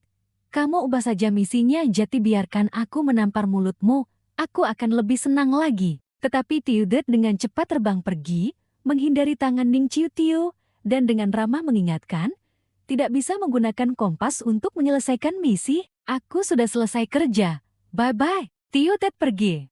Ning Ciu duduk dan mulai berpikir, lagi-lagi tidak bisa pakai kompas, lalu bagaimana ini? Bagaimana caranya menampar permaisuri di depan semua orang? Saat Ning Ciu sedang merenungkan strategi, Kutu Cam terengah-engah berlari masuk ke kamarnya. Ning Ciu, permaisuri memanggil para selir kekaisaran ke istana Fengluan. Katanya ada hal penting yang ingin dibicarakan. Kutu Cam sangat khawatir, berlari ke sisi Ning Ciu dan menggenggam tangannya. Ibu Suri dan permaisuri dekat seperti ibu dan anak. Perang ini jelas ingin mempersulitmu. Ning Ciu, bagaimana kalau hari ini kamu pura-pura sakit saja? Aku suruh Kiki pergi mengundang kaisar. Kalau ada kaisar di sana pasti dia akan melindungimu. Tetapi Kiki berkata kepada Kutu Cam, sepertinya hari ini kaisar tidak akan punya waktu. Putri Sulung Hang yang akan kembali ke istana sore ini, sekarang diperkirakan iring-iringan upacara sudah hampir tiba di istana. Kutu Cam mendengar kabar ini, dalam hatinya sangat panik, khawatir dan gelisah. Lalu bagaimana sekarang? Tetapi saat ini Ning Ciu sama sekali tidak takut, malah merasa senang. Dia berpikir dalam hati, kalau aku tidak pergi, bagaimana bisa aku menampar dia? Lalu Ning Ciu dengan cepat menghibur Kutu Cam. Kakak jangan khawatirkan aku tetap harus pergi. Kalau aku tidak pergi justru akan terlihat pengecut. Begitulah, Ning Ciu dan Kutu Cam tiba di istana permaisuri. Saat ini, permaisuri sudah duduk di sana. Dan para selir kekaisaran lainnya juga sudah hadir. Saat masuk, Ning Ciu berkata kepada Kutu Cam, tidak akan terjadi apa-apa. Kakak tenang saja. Masuk ke dalam kamar, Ning Ciu pergi ke tempatnya dan duduk. Tetapi Selir Li bagaimana bisa membiarkannya? Sekecil apapun kesalahannya, dia pasti akan memanfaatkannya. Selir Wah, kamu telah membuat Ibu Suri marah, menyebabkan tubuh beliau tidak sehat. Bagaimana kamu masih berani duduk? Bahkan permaisuri pun mulai menghukum Ning Ciu. Saya tahu kamu tidak sengaja. Tapi masalah ini harus dihukum. Jika tidak, Ning Ciu akan dikurige oleh para selir kekaisaran lainnya dan saya akan dianggap tidak adil memihakmu. Jelas sekali ini disengaja untuk menekan Ning Ciu sampai ke batasnya. Tetapi Ning Ciu sama sekali tidak takut, sebaliknya wajahnya malah menunjukkan ekspresi puas. Dia mengangkat kedua tangannya dalam posisi siap, berpikir dalam hati, cepat katakan ingin menghukum bagaimana? Sebentar lagi aku akan menamparmu. Tepat pada saat ini, seseorang tiba-tiba menerobos masuk dari luar. Para pelayan istana di belakang masih mengejar dan berusaha menahan. Putri, permaisuri sedang berbicara di dalam. Putri sulung saat ini tidak boleh menerobos masuk sembarangan. Ternyata, orang ini adalah Putri Sulung Kang yang baru saja disambut kembali ke istana. Ning Ciu melihat putri ini dan berpikir dengan bingung. Perasaan putri ini sepertinya sangat mirip Lak Lam Uyen. Putri, Aku ingat di novel aslinya ada seorang putri. Saat ini, Permaisuri melihat Putri Sulungkang yang menerobos masuk, lalu mulai menyapa. Putri Sulungkang yang sudah kembali, kenapa tidak memberitahu saya terlebih dahulu? Tetapi belum sempat Permaisuri selesai bicara, Putri Sulungkang yang sudah memotong perkataannya. Apakah kamu yang menyuruh Ibu Suri membawa tablet leluhur mendiang ibuku ke kuil Taigu? Permaisuri membuka mulutnya untuk membela diri. Kamu salah paham, ini adalah niat Ibu Suri, saya tidak melakukan hal semacam ini. Tetapi belum sempat Permaisuri selesai bicara, Putri Sulungkang yang sudah menampar keras wajah Permaisuri dengan bunyi plak, tepat di depan semua selir kekaisaran. Ning Tiu Tiu juga terpaku. Dia berani menampar Permaisuri di depan semua orang. Semua orang membelalakan mata melihat pemandangan ini, terdiam tidak mengerti apa yang sedang terjadi. Bahkan Permaisuri yang dipukul pun sangat marah, tetapi dia harus berusaha menahan amarahnya, membelalakan mata melihat Putri Sulungkang yang kembali menamparnya lagi. Ibu Suri bukan orang baik-baik. Kamu juga bukan orang baik-baik. Ning Tiu Tiu menyaksikan pemandangan ini baru teringat dengan curiga.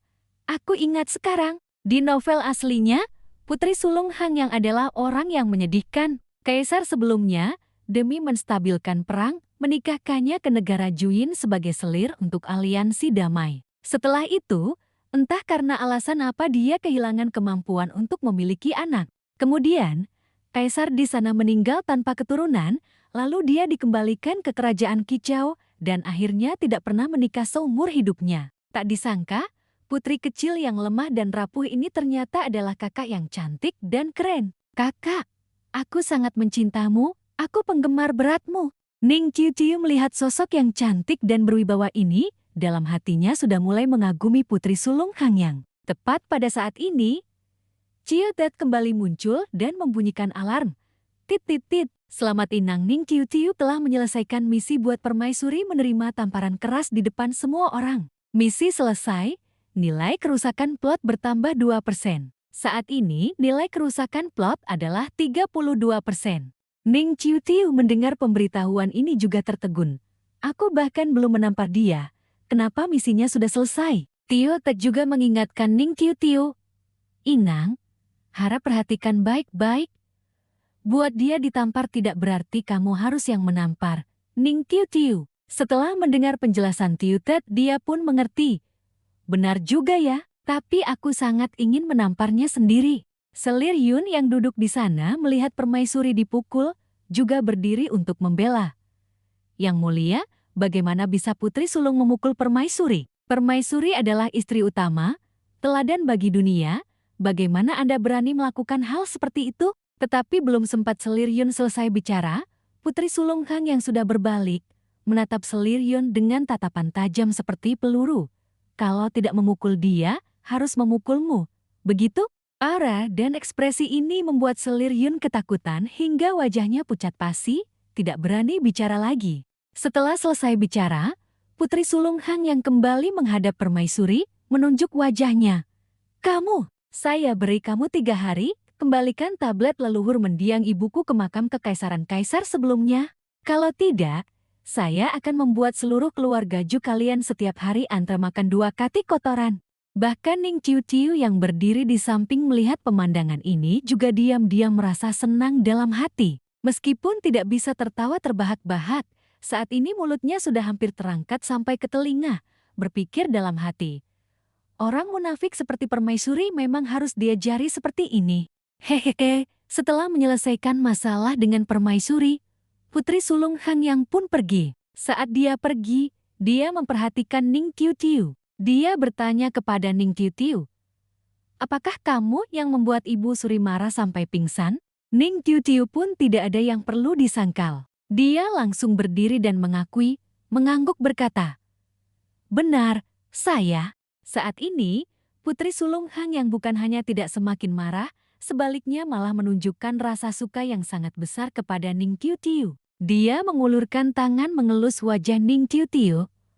Wajahnya sangat cantik, cara kerjanya juga membuat orang nyaman. Saya sangat suka. Setelah memuji Ning Tiu Tiu beberapa kalimat, Putri Sulungkang yang pun bersiap untuk pergi, Tetapi dia tidak pergi sendirian, melainkan berkata kepada Ning Tiu Tiu, "Salju di luar sudah berhenti, kamu tidak ingin keluar berjalan-jalan sebentar bersamaku?" Kutu Cam merasa situasi ini tidak begitu tepat. Dia khawatir pergi mendekati Ning Tiu Tiu dan menjelaskan kepada Putri Sulung Hangyang, "Putri Sulung, tunggu sebentar, Selirwa baru saja keguguran, mudah terkena dingin. Saat ini dia tidak bisa pergi ke taman bunga bersama Anda." Tetapi Putri Sulung Hangyang bersikeras ingin Ning Tiu Tiu ikut bersamanya. Duduk di dalam tandu tidak akan kedinginan sampai mati. Putri Sulung sudah berkata begitu, Ning Tiu Tiu pun tidak enak untuk menolak. Dia tersenyum meletakkan tangan di bahu Kutu Cam menghibur. "Kakak jangan khawatir, Putri Sulung tidak punya niat jahat." Adegan beralih ke tandu Putri Sulung Hangyang. Saat ini, Putri Sulung Hangyang dan Ning Tiu Tiu duduk bersama di dalam tandu. Putri Sulung membuka pembicaraan bertanya kepada Ning Tiu Tiu, "Kenapa kamu tahu saya tidak punya niat jahat?" Ning Tiu Tiu sangat pintar, dia juga bisa memprediksi perkembangan kejadian. Oleh karena itu dia dengan cepat menjawab, "Karena Putri Sulung membenci Ibu Suri dan Permaisuri. Di istana belakang ini, mereka berdua adalah yang paling punya niat jahat. Putri Sulung membenci mereka. Saya juga membenci mereka." Putri Sulung Han yang mendengar jawaban Ning Tiu Tiu seperti itu, wajahnya pun menjadi gembira dan ceria. "Hahaha, kamu memang orang yang tidak takut mati, membuat masalah dengan mereka, tapi masih bisa hidup tenang." Kenapa Ning Tiu Tiu tidak peduli dengan hal-hal ini? Dia memegang penghangat tangan dan menjawab, "Lagi pula, mau saya membuat masalah dengan mereka atau tidak, mereka setiap hari datang mencari masalah dengan saya. Tidak ada bedanya dengan tidak ada masalah, kan?" Semakin Putri Sulung Han yang berbicara dengan Ning Tiu Tiu, semakin ia merasa puas dalam hati, di wajahnya menunjukkan ekspresi sangat menyukai Ning Tiu Tiu. Beberapa saat kemudian, tandu berhenti di depan pintu istana Chaoyang. Putri Sulung Han yang berjalan di depan dan berkata kepada Ning Tiu Tiu, "Di luar dingin." Ning Tiu Tiu cepat masuk ke dalam. Ning Tiu Tiu berdiri di sana dengan bingung. "Ini istana Chaoyang, untuk apa Putri Sulung membawaku ke sini?" Setelah berpikir, Ning Tiu Tiu pun mengikuti Putri Sulung Han yang masuk ke dalam. Sampai di depan pintu kamar Lak Lamuyen, Putri Sulung Han yang memanggil dengan suara keras, "Lamuyen, aku pulang." Lak Lamuyen sedang duduk di ruang belajar membaca dokumen laporan. Putri Sulung Han yang dengan santai dan bebas pergi ke samping kursi Lak Lamuyen, lalu duduk. Tetap saja lebih nyaman duduk di sini. Ning Tiu Tiu melihat gerak-gerik Putri Sulung Han yang seperti itu, berpikir dalam hati. Gaya bertindak senaknya ini memang persis seperti penguasa obat Lu. Putri Sulung Han yang sedang duduk dengan nyaman memanggil Ning Tiu Tiu, "Cepat duduk." Ning Tiu Tiu juga merasa canggung. Ruangan kecil sempit seperti ini, bagaimana bisa duduk? Saat ini Lak Lamuyen juga berdiri. "Kakak sulung sudah kembali." Melihat Putri Sulung Hangyang dan Ning Tiu Tiu datang bersama, dalam hatinya tidak bisa tidak curiga. Kapan mereka berdua bersama? Putri Sulung Hangyang melihat Lak Lamuyen, lalu terus terang berkata, "Oh iya, ada yang ingin saya katakan padamu. Tadi saya sudah memukul istrimu." Kata istri di sini adalah cara menyebut istri di zaman dahulu, maksudnya adalah memukul permaisuri. Sedangkan Lak Lamuyen mendengar memukul istrimu, ekspresinya tiba-tiba menjadi jelek. Karena Lak Lamuyen mengira memukul istriku berarti Putri Sulung sudah memukul Ning Tiu Tiu. Karena dalam hati Lak Lamuyen hanya menganggap Ning Tiu Tiu sebagai istrinya, sama sekali tidak memikirkan permaisuri. Oleh karena itu Lak Lamuyen sangat marah, menggertakkan gigi berkata kepada kakak perempuannya, "Kakak, katakan sekali lagi." Putri Sulung Han yang mengulanginya sekali lagi untuk didengar kaisar. "Saya sudah memukul permaisuri." Lak Lamuyen mendengar dua kata permaisuri, ekspresinya seketika menjadi canggung. Dia berbalik batuk beberapa kali. Kalau begitu tidak masalah. Untungnya yang dipukul adalah permaisuri. Jika yang dipukul adalah Ning Tiu Tiu, Lak Lamuyen mungkin sudah mengamuk. Setelah itu Putri Sulung Hangyang dan Lak Lamuyen berbicara. "Saya dan kamu bagaimanapun juga sudah 7,5 tahun tidak bertemu. Tak disangka saya masih harus datang sendiri mencarimu." Lak Lamuyen juga menjawab, "Kakak sulung tidak suka keramaian. saya sudah menyiapkan di istana makanan yang kakak suka, juga ada anggur sukacita yang selalu kakak rindukan sedang menunggu kakak. Beberapa saat kemudian, meja sudah dipenuhi hidangan lezat. Putri KN Herdenenegrum mengambil secangkir arak. Saya masih ingat arak ketan hitam di istana ini. Saat itu, Kasim Tamfuk melapor kepada Lak Lam Uyan. Yang mulia, hidangan sudah lengkap. Tiao Tiao, begitu melihat makanan, tak bisa menahan diri. Dia menatap hidangan di meja dengan penuh nafsu, berpikir dalam hati. Daging kambing panggang ini harum sekali, aku juga ingin mencicipinya. Putri KN Herdenenegrum juga melirik ekspresi lahap Tiao Tiao, lalu bertanya, "Kenapa? Selirwa juga mau makan?" Tiao Tiao tanpa ragu mengakui, "Saya juga ingin makan sedikit." Tepat pada saat itu, Kasim Tamfuk juga mengingatkan, jamuan hari ini sebenarnya sudah menyiapkan satu porsi tambahan, awalnya untuk Pangeran Jing. Tapi Pangeran Jing dan Menteri Ren Tiao Tiao sedang sibuk menangkap pencuri bunga, jadi belum bisa datang. Lalu Lok Lam Uyen berpura-pura berkata, "Kalau begitu, bawakan saja untuk dia makan. Kalau dibiarkan nanti akan basi." Tamfuk dengan gembira mengangguk setuju. Dia mengerti dalam hati, ini jelas disiapkan sengaja oleh Yang Mulia untuk Salirwa, mengapa Yang Mulia tidak mengakuinya? Tiao Tiao melihat makanan itu dengan sangat gembira, lalu duduk dan mulai makan dengan lahap, mengambil sepotong dan memasukkannya ke mulut.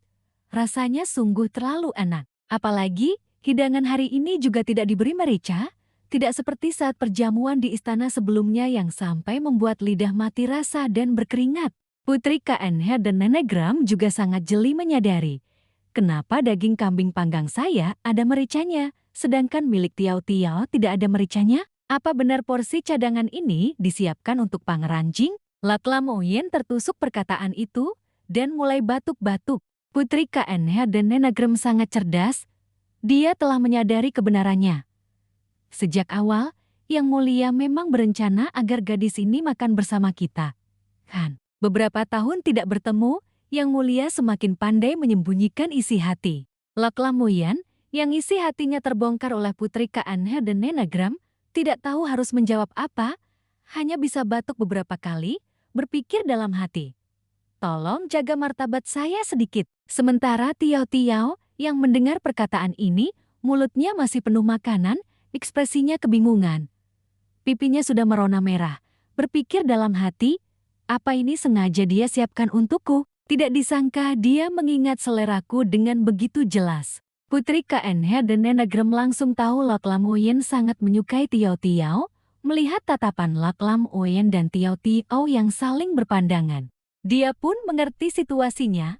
Permainan mata kalian benar-benar banyak, saya sungguh tidak bisa mengikutinya. Lak Lam Uyen merasa kelemahannya hampir terbongkar semua, berpikir dalam hati tidak bisa membiarkan dia terus berbicara. Lalu dia mengalihkan topik, mengangkat cangkir arak. Kali ini kakak sulung datang ke Juyin, pasti sudah banyak menderita. Hanya saja setelah saya naik tahta, saya sudah berkali-kali ingin menjemput kakak kembali. Mengapa kakak tidak mau? Putri KN Herdenenegrum mengambil botol arak dan menuangkan secangkir. Saya menikah untuk perdamaian, semata-mata untuk mencegah perang antara dua negara. 4 tahun lalu, ketika pangeran saat ini Yang Mulia naik tahta, saya sudah menikah ke Juyin selama 3 tahun. Mengapa harus karena saya sendiri? Dua negara berperang dan menyebabkan penderitaan makhluk hidup. Untungnya saat ini, bukankah saya sudah kembali dengan selamat? Lak Lam Uyen juga bertanya. Tapi saya dengar, kakak sulung pernah difitnah oleh selir di Juyin, melukai dirinya, melukai dasar kewanitaannya. Namun Putri KN Herdenenegrum tampak tidak peduli sama sekali. Itu karena saya tidak mau. Mengapa saya harus melahirkan anak untuk pria busuk itu? Maka dari itu saya memutuskan untuk langsung minum sebotol ramuan saffron, menyelesaikannya sekali untuk selamanya. Setelah berkata demikian, Putri KN Herdenenegrum pun dengan tegas menenggak habis gelas araknya. Tiao Tiao melihat adegan ini, diam-diam mengagumi. Kakak sungguh hebat. Lak Lam Uyen juga mendengar pikiran Tiao Tiao ini, ekspresinya tidak tahu harus berkata apa. Hanya saja Lak Lam Uyen tetap tidak rela membiarkan kakak perempuannya menderita kerugian seperti itu. Dia berpikir dalam hati, negara Juin ini, saya pasti akan membuat mereka membayar mahal. Di sisi Putri Keanhe dan Nenagram, dia memegang botol arak dan menuangkannya langsung ke mulut, menenggaknya habis dalam satu tarikan napas. Lak Lam Uyen melihat adegan ini lalu berkata, jika kakak sulung sudah mabuk, nanti tidak akan bisa melihat bunga plum salju di Mua dengan jelas. Putri Keanhe dan Nenagram mendengar dua kata bunga plum salju itu dan bertanya balik dengan terkejut. Saya beritahu dia, hari ini adalah hari kematian suaminya. Wanwo telah menanam sendiri bunga plum salju di Mua, dan selama beberapa tahun ini di bawah perawatan penuh kasih Wanwo, sekarang sudah menjadi hutan. Mendengar itu, Putri Keanhe dan Nenagram tidak minum arak lagi. Dia berdiri dan bergegas pergi, berkata, saya jeti lemah minum sekarang. Besok, setelah Yang Mulia selesai bersidang, saya akan menceritakan hal-hal menarik selama beberapa tahun ini untuk didengar Yang Mulia. Saat pergi, Putri Keanhe dan Nenagram tidak lupa berpesan kepada Tiao Tiao, adik kecil, besok kamu juga datang ya. Tiao Tiao juga sangat menyukai Putri Keanhe dan Nenagram, tersenyum dan menjawab, baiklah, besok saya akan memasak sendiri, memperlihatkan keahlian saya untuk dicicipi putri sulung. Lak Lam Uyen mendengar itu, dalam hati juga yakin, ini pasti diambil dari semacam dimensi lain. Saya juga ingin makan. Putri sulung pun pergi. Tiao Tiao ingat bahwa Wanwo sepertinya tidak pernah muncul dalam novel aslinya, lalu bertanya kepada Yang Mulia, siapa Wanwo? Lak Lam Uyen memberitahunya bahwa itu adalah saudari angkat putri sulung, yang bagi putri sulung adalah orang yang sangat penting. Saat itu, Tiao Tiao tiba-tiba menyadari bahwa kini hanya tinggal dia dan Lak Lam Uyen. Bagaimana kalau dia ingin tidur denganku? Kabur secepatnya adalah pilihan terbaik. Memikirkan itu, Tiao Tiao segera berdiri mencari alasan. Hamba sudah kenyang, hamba mohon izin untuk kembali ke istana lebih dulu. Namun, Lak Lam Uyen sudah mendengar pikiran dalam benak Tiao Tiao, bagaimana mungkin dia membiarkannya pergi? Dia mengulurkan tangan dan menggenggam erat tangan Tiao Tiao. Tiao Tiao bertanya dengan bingung, "Ceti apa yang hamba lakukan di sini?" Lak Lam Uyen menarik Tiao Tiao mendekat, mendudukkannya di pangkuannya, mendekatkan wajah ke Tiao Tiao, dan berbisik, "Tiao Tiao, hangatkan ranjang untuk saya di sini." Tiao Tiao merasa ketakutan, kedua pipinya merona merah. Tiao Tiao segera berlari pergi. Hamba tidak tahu kesukaan Putri Keanhe dan Nenagram, hamba akan pergi bertanya sebentar. Lak Lam Uyen kali ini tidak menghentikan Tiao Tiao pergi, karena dia sangat menghormati Tiao Tiao. Dia berpikir dalam hati, apakah saya menakutinya? Baiklah kalau begitu, saya akan menunggu sampai hari dia rela dengan sukarela. Adegan berpindah ke Mua. Saat itu, ada dua pelayan istana yang sedang mengintimidasi pelayan istana lainnya, berkata, sudah berapa kali kukatakan padamu, suruh kamu menyapu bunga-bunga yang gugur di samping pemandian air panas Dongiwan. Apa kamu tidak mengerti bahasa manusia? Kamu masih mengira dirimu pelayan putri? Putri sudah lama tidak membutuhkanmu lagi. Wanwo yang diintimidasi tidak bisa melawan, mungkin karena selama bertahun-tahun dia selalu diintimidasi seperti itu, hanya bisa berkata dengan terpaksa kepada kedua orang itu, saya segera pergi. Tepat pada saat ini, Putri Keanhe dan Nenagram muncul, menyaksikan adegan penindasan ini. Dia berpikir dalam hati, beraninya orang-orang ini memperlakukan Wanwo seperti itu? Putri Keanhe dan Nenagram dengan marah berteriak, berani-beraninya kalian berbuat semena-mena. Saya paling benci tindakan diskriminatif semacam ini. Penjaga, seret mereka ke bawah, lupas kulit dan cabut urat mereka. Lemparkan ke tanah kuburan untuk dimakan anjing. Putri Keanhe dan Nenagram sudah berdiri di depan Wanwo, melindunginya. Setelah kedua pelayan istana itu diseret pergi, Wanwo dengan gembira menggenggam tangan Putri. Putri, Anda sudah kembali. Putri Keanhe dan Nenagram juga terharu melihat pelayannya. Ya, saya sudah kembali. Saya datang untuk membawamu pergi dari sini. Saat itu, Laklam Oyen dan Kasim Tamfuk juga sedang berdiri di kejauhan, menyaksikan adegan pertemuan kembali Putri Kaanhe dan Nenagrem dan Wanu. Kasim Tamfuk berbalik dan berkata kepada Laklam Oyen, awalnya Kaisar sebelumnya ingin menghukum mati Wanuo, tetapi Putri Sulung menggunakan alasan persetujuannya untuk menikah demi perdamaian baru bisa menyelamatkan nyawa Wanuo. Hamba melihat hubungan di antara mereka lebih akrab daripada sebelumnya. Putri Sulung adalah satu-satunya putri di istana yang memiliki gelar Laklam dan wilayah kekuasaan, statusnya sangat mulia. Jika hal ini sampai terdengar oleh para pejabat lama di pemerintahan sebelumnya, sepertinya tidak akan baik. Namun, Laklam Oyen justru sangat peka dan memahami apa yang mau dibicarakan. Dia hanya mengikuti hati nuraninya saja, memilih orang yang dicintainya. Mengapa harus memedulikan orang lain? Ternyata di antara Putri Kaanhe dan Nenagrem dan pelayan Wanuo ada perasaan khusus. Jenis perasaan ini sudah bisa disebut cinta. Tepat pada saat ini, Tiao Tiao lewat di sana. Dia bersembunyi di balik pohon, juga menyaksikan seluruh kejadian. Mata Tiao Tiao mulai berkaca-kaca. Terharu oleh adegan ini, berpikir dalam hati, adik yang rela menikah dengan orang yang tidak dicintainya sungguh terlalu menyentuh. Putri kakak yang gagah, gadis pelayan kecil yang lemah lembut dan cantik, aku terpukau. Laklam Oyen sepenuhnya mendengar pikiran Tiao Tiao ini saat dia mendekat, jadi dia tahu ada seseorang yang muncul. Dia berteriak keras, siapa yang bersembunyi di sana? Tampakkan dirimu di hadapan saya. Tiao Tiao merasa dirinya sudah terbongkar, tidak bisa bersembunyi lagi, hanya bisa menampakkan diri, mengangkat tangan memberi hormat kepada Laklam Oyen. Dengan senyum canggung, dia berkata, salam, yang mulia. Apakah Anda datang untuk mengantar Putri Kaanhe dan Nenagrem? Laklam Oyen pun menjawab, saya hanya lewat saja. Tiao Tiao merasa tidak bisa membiarkannya menangkapnya untuk memeriksa dokumen agar tidak membuang waktu. Besok adalah ulang tahunku, ada hal penting yang harus dilakukan. Memikirkan itu, Tiao Tiao pun kabur.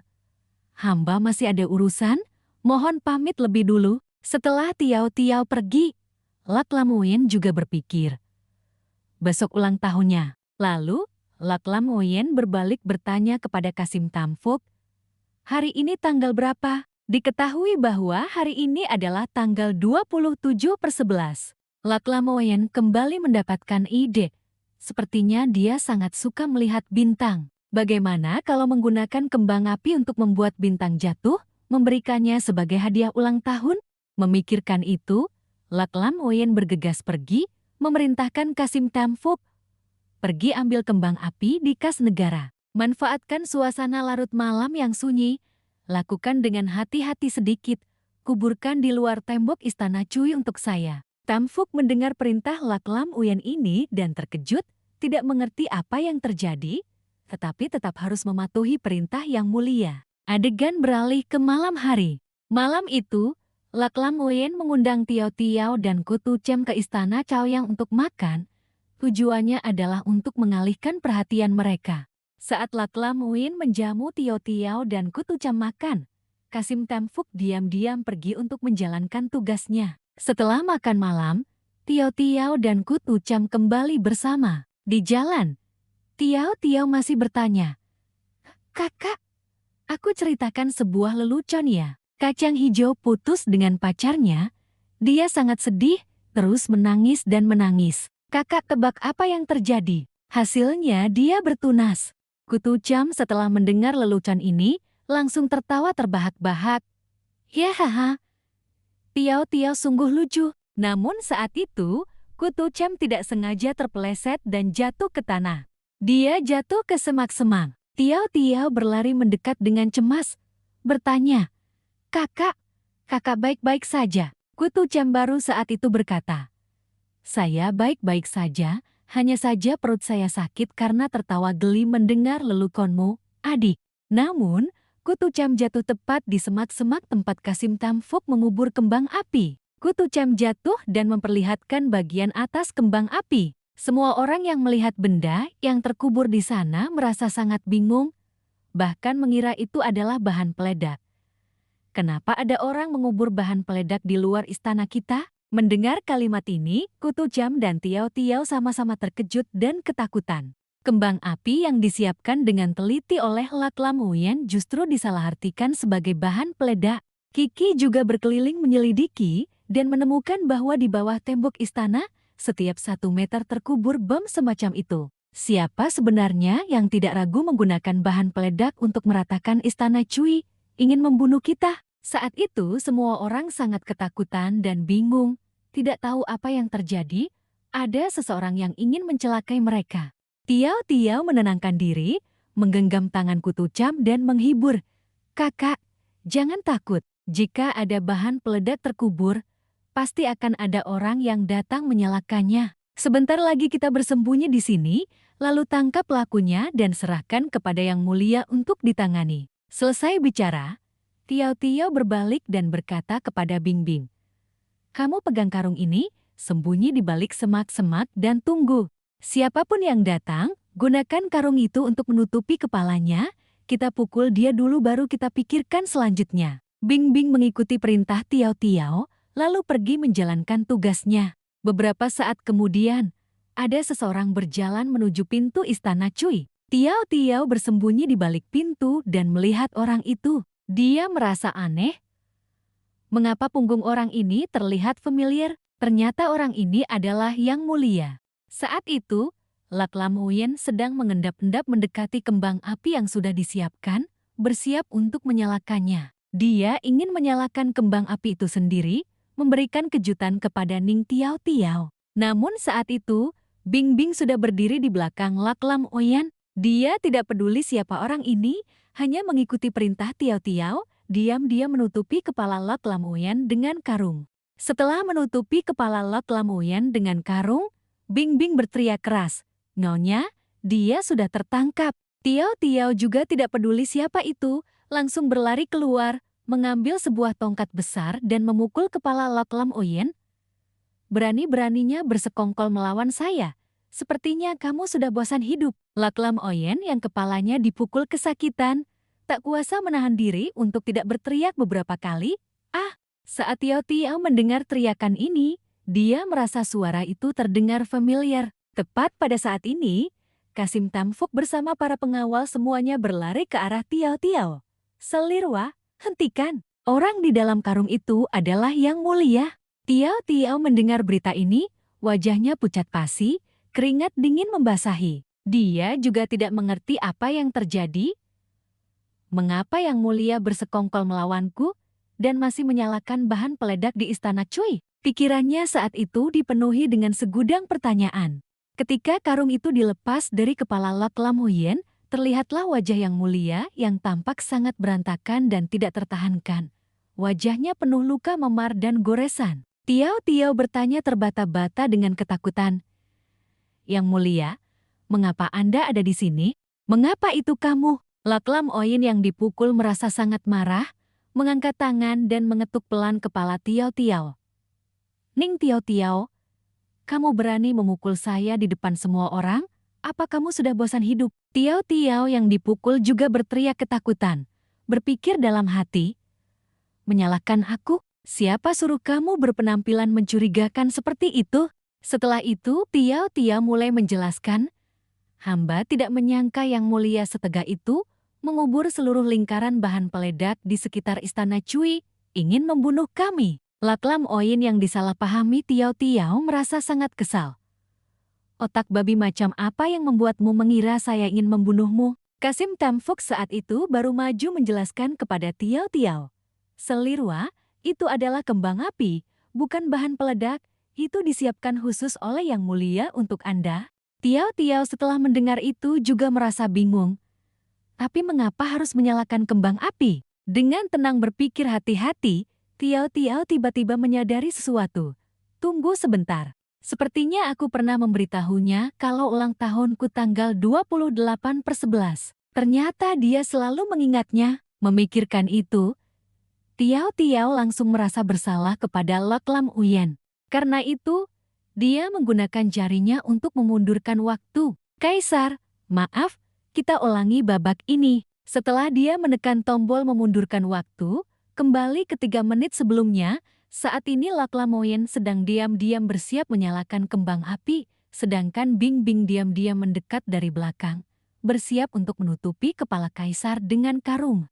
Tiu Tiu merasa inilah saat yang tepat. Karena itu, sebelum Bing Bing sempat menutupi kepala Lak Lamoyen dengan karung, Tiu Tiu berlari keluar dan menendang Bing Bing. Tunggu!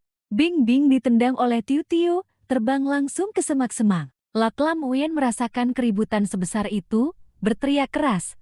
Apa yang kalian lakukan di gerbang istana tengah malam begini? Tiu Tiu berlari untuk membantu Bing Bing berdiri, terbata-bata menjelaskan kepada Lak Lamoyen, hanya sedang berlatih split. Hahaha, splitnya bagus sekali. Besok terus berusaha ya, Bing Bing. Lak Lamoyen mendengar penjelasan Tiu Tiu seperti itu, juga bernapas lega. Syukurlah, hampir saja ketahuan. Tapi saat ini, Tiu Tiu berpikir dalam hati, lagi-lagi pura-pura seperti tidak terjadi apa-apa, berbalik bertanya kepada Lak Lamoyen, apa yang kaisar pegang di tangan? Apakah itu untuk hamba? Tapi bagaimana mungkin Lak Lamoyen mengakuinya? Dia berpikir dalam hati, kalau dia tahu saya sendiri yang menyalakan kembang api untuknya, ekor kecilnya mungkin akan terangkat sampai ke langit. Karena itu, Lak Lamoyen segera mencari alasan untuk mengelak. Bukan apa-apa, saya tidak bisa tidur. Tiu Tiu hanya sedang berjalan-jalan di sekitar istana ini. Selesai berbicara, Lak Lamoyen buru-buru berbalik pergi. Sudah sangat larut, saya kembali sekarang. Tiu Tiu melihat Lak Lamoyen pergi begitu tergesa-gesa, dalam hati dia juga curiga. Tidak jati menyalakan kembang api. Lak Lamoyen mendengar pikiran ini dalam hatinya. Sangat terkejut, bagaimana dia tahu soal kembang api? Tiu Tiu juga tidak bisa membiarkan Lak Lamoyen pergi begitu saja. Dia mendekatinya, menarik tangannya dan berkata, Kaisar sudah sampai di sini, bagaimana kalau hamba membuatkan camilan malam untuk Paduka? Lak Lamoyen yang ditarik tangannya seperti itu merasa sedikit malu, berkata, lepaskan, apa-apaan menarik-narik begitu, tidak pantas. Tiu Tiu saat ini sudah mendekati Lak Lamoyen, melihat di tangannya sedang memegang korek api kuno. Tiu Tiu berpikir, ternyata kaisar memegang korek api. Setelah itu, Tiu Tiu bermaksud merebut korek api itu, berkata, tengah malam begini, apa yang kaisar lakukan dengan korek api di sini? Lak Lamoyen terkejut, menarik tangannya ke belakang, mengangkat korek api itu tinggi-tinggi agar Tiu Tiu tidak bisa mengambilnya. Tiu Tiu masih tidak menyerah, berkata, saya harus merebut korek api itu. Kaisar jangan main-main, korek api bisa menyala kalau kena angin. Saat keduanya berebut, korek api itu jatuh ke tanah, tepat di tempat kembang api sudah disiapkan. Tiu Tiu terkejut. 3 detik kemudian, api sudah menyambar kembang api, beberapa suara bum-bum-bum terdengar. Terkejut oleh suara ledakan, Tiu Tiu segera melompat ke Lak Lamoyen, memeluknya erat-erat. Lak Lamoyen saat ini seperti sedang memeluk seorang anak. Memeluk Tiu Tiu, mulutnya berkata, cepat angkat kepalamu, riasanmu menempel di jubah nagaku. Namun sebenarnya, Lak Lamoyen ingin Tiu Tiu mengangkat kepala untuk melihat kembang api. Tiu Tiu mengangkat kepala melihat ke langit, dia melihat pemandangan kembang api bermekaran di angkasa. Tidak bisa tidak memuji. Kembang apinya indah sekali. Setelah itu, Tiu Tiu menunjuk ke langit, berkata, Kaisar, lihat kembang api di sana, indah sekali. Melihat Tiu Tiu gembira karena kembang api, Lak Lamoyen juga ikut senang. Tiu Tiu sedang menikmati kembang api, sedangkan Lak Lamoyen sedang menikmati Tiu Tiu. Tiu Tiu senang satu bagian. Lak Lamoyen merasa senang 10 kali lipat. Dia menatap Tiu Tiu dengan tatapan lembut seperti air. Pelan-pelan menjawab, saya tahu kamu sangat cantik. Kata en dan enenagram dalam bahasa Mandarin memiliki pelafalan yang sama, yaitu T. Kaisar sedang meminjam kata untuk memuji kecantikan Tiu Tiu. Suara keras saat itu juga membuat Gu Tucam berlari keluar melihat situasi. Ketika Gu Tucam berdiri di belakang, menyaksikan pemandangan Lak Lamoyen memeluk Tiu Tiu menonton kembang api, dia tidak bisa tidak terharu melihat pemandangan ini. Dia teringat pada dirinya dan kekasihnya yang dulu, pemuda itu juga pernah berdiri menonton kembang api seperti itu. Suasana hati Gu Tucam tiba-tiba menjadi tenang kembali. Kapan aku bisa bertemu dengannya lagi? Memikirkan ini, suasana hati Gotu Cham tiba-tiba menjadi berat. Tidak ada kerinduan yang lebih dalam daripada merindukan kekasih. Wajah Gotu Cham menunjukkan ekspresi sedih. Dia berbalik dan berkata, "Ayo kita kembali ke istana diam-diam, jangan mengganggu Kaisar dan Tiu Tiu." Para pelayan istana lainnya juga mengikuti perintah Gotu Cham untuk pergi. Beberapa saat kemudian, kembang api juga perlahan padam. Tiu Tiu masih nyaman dalam pelukan Lak Lamoyen, berpikir dalam hati, pelukannya sudah cukup lama. Tiu Tiu lalu berbicara kepada Kaisar. "Setelah menonton kembang api, bisakah Paduka melepaskan hamba sekarang?" Lak Lamoyen juga mengambil kesempatan ini untuk mengatakan beberapa patah kata kepada Tiu Tiu. "Sudah lewat tengah malam, selamat ulang tahun untukmu." Tiu Tiu juga merasa terkejut, hatinya penuh keraguan. Dia lalu mulai bertanya, "Hamba hanya mengatakan kepada Kaisar sekali tentang ulang tahun hamba, mengapa Kaisar masih mengingatnya dengan jelas?" Lak Lamoyen menghindari pertanyaan Tiu Tiu. Dia mendekatkan wajahnya ke wajah Tiu Tiu, berbisik di telinganya, "Saya merasa sedikit lapar, bagaimana kalau kamu memasakkan saya semangkuk mie?"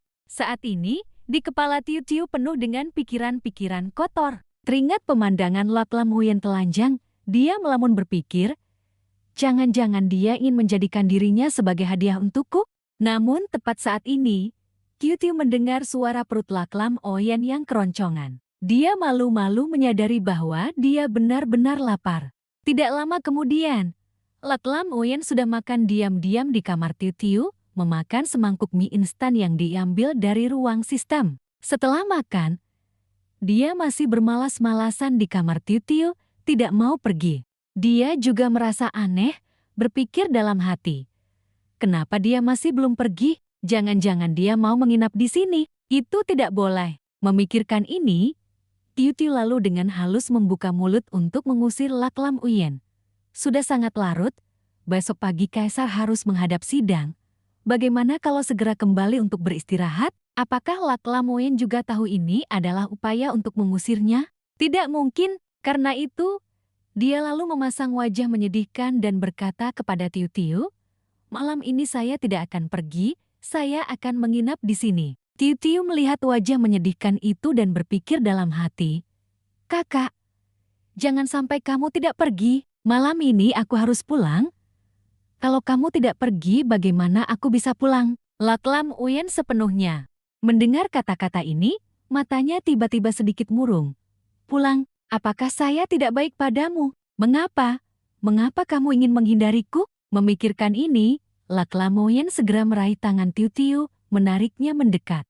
Tiu Tiu ketakutan gemetar berkata, "Kaisar, Anda mau melakukan apa?" Lak Lamoyen mengulurkan tangan membelai pipi Tiu Tiu, dengan lembut berkata, "Saya memberimu makan enak, pakaian indah, membesarkanmu dengan sehat seperti ini. Jika suatu hari kamu berani meninggalkanku, meskipun saya harus membalikan seluruh dunia, saya akan menangkapmu dan membawamu kembali ke sisiku."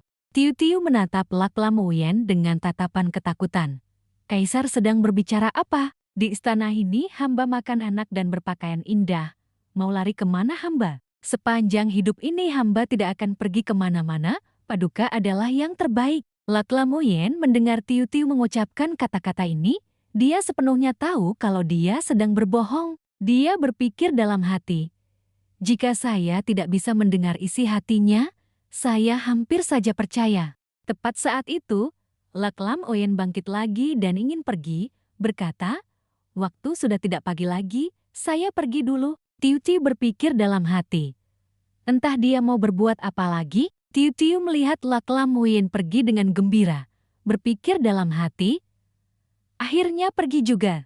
Bagus sekali. Namun, Lak Lamoyen punya rencana lain. Dia akan menunggu sebentar lalu menyerang secara mendadak. Jika Tiu Tiu benar-benar berani kabur, lihat saja bagaimana saya akan menghukumnya malam ini, agar dia setelah ini setia sepenuh hati kepadaku.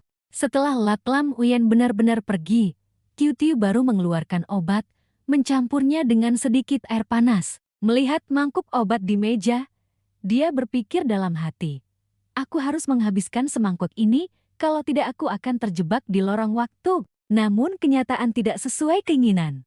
Tepat ketika Tiu Tiu mengangkat mangkuk obat ke mulutnya untuk minum, tiba-tiba pintu terdorong boom. Laklam Uyen masuk dengan marah ke kamar Tiu Tiu. Melihat bayangan Laklam Uyen tiba-tiba kembali, Tiu Tiu panik berpikir, sialan, kenapa dia kembali tiba-tiba? Obatnya belum sempat aku habiskan. Dia sangat ketakutan sampai gemetar, buru-buru menyembunyikan mangkuk obat di belakang punggungnya, berkata, Kaisar, mengapa Paduka kembali?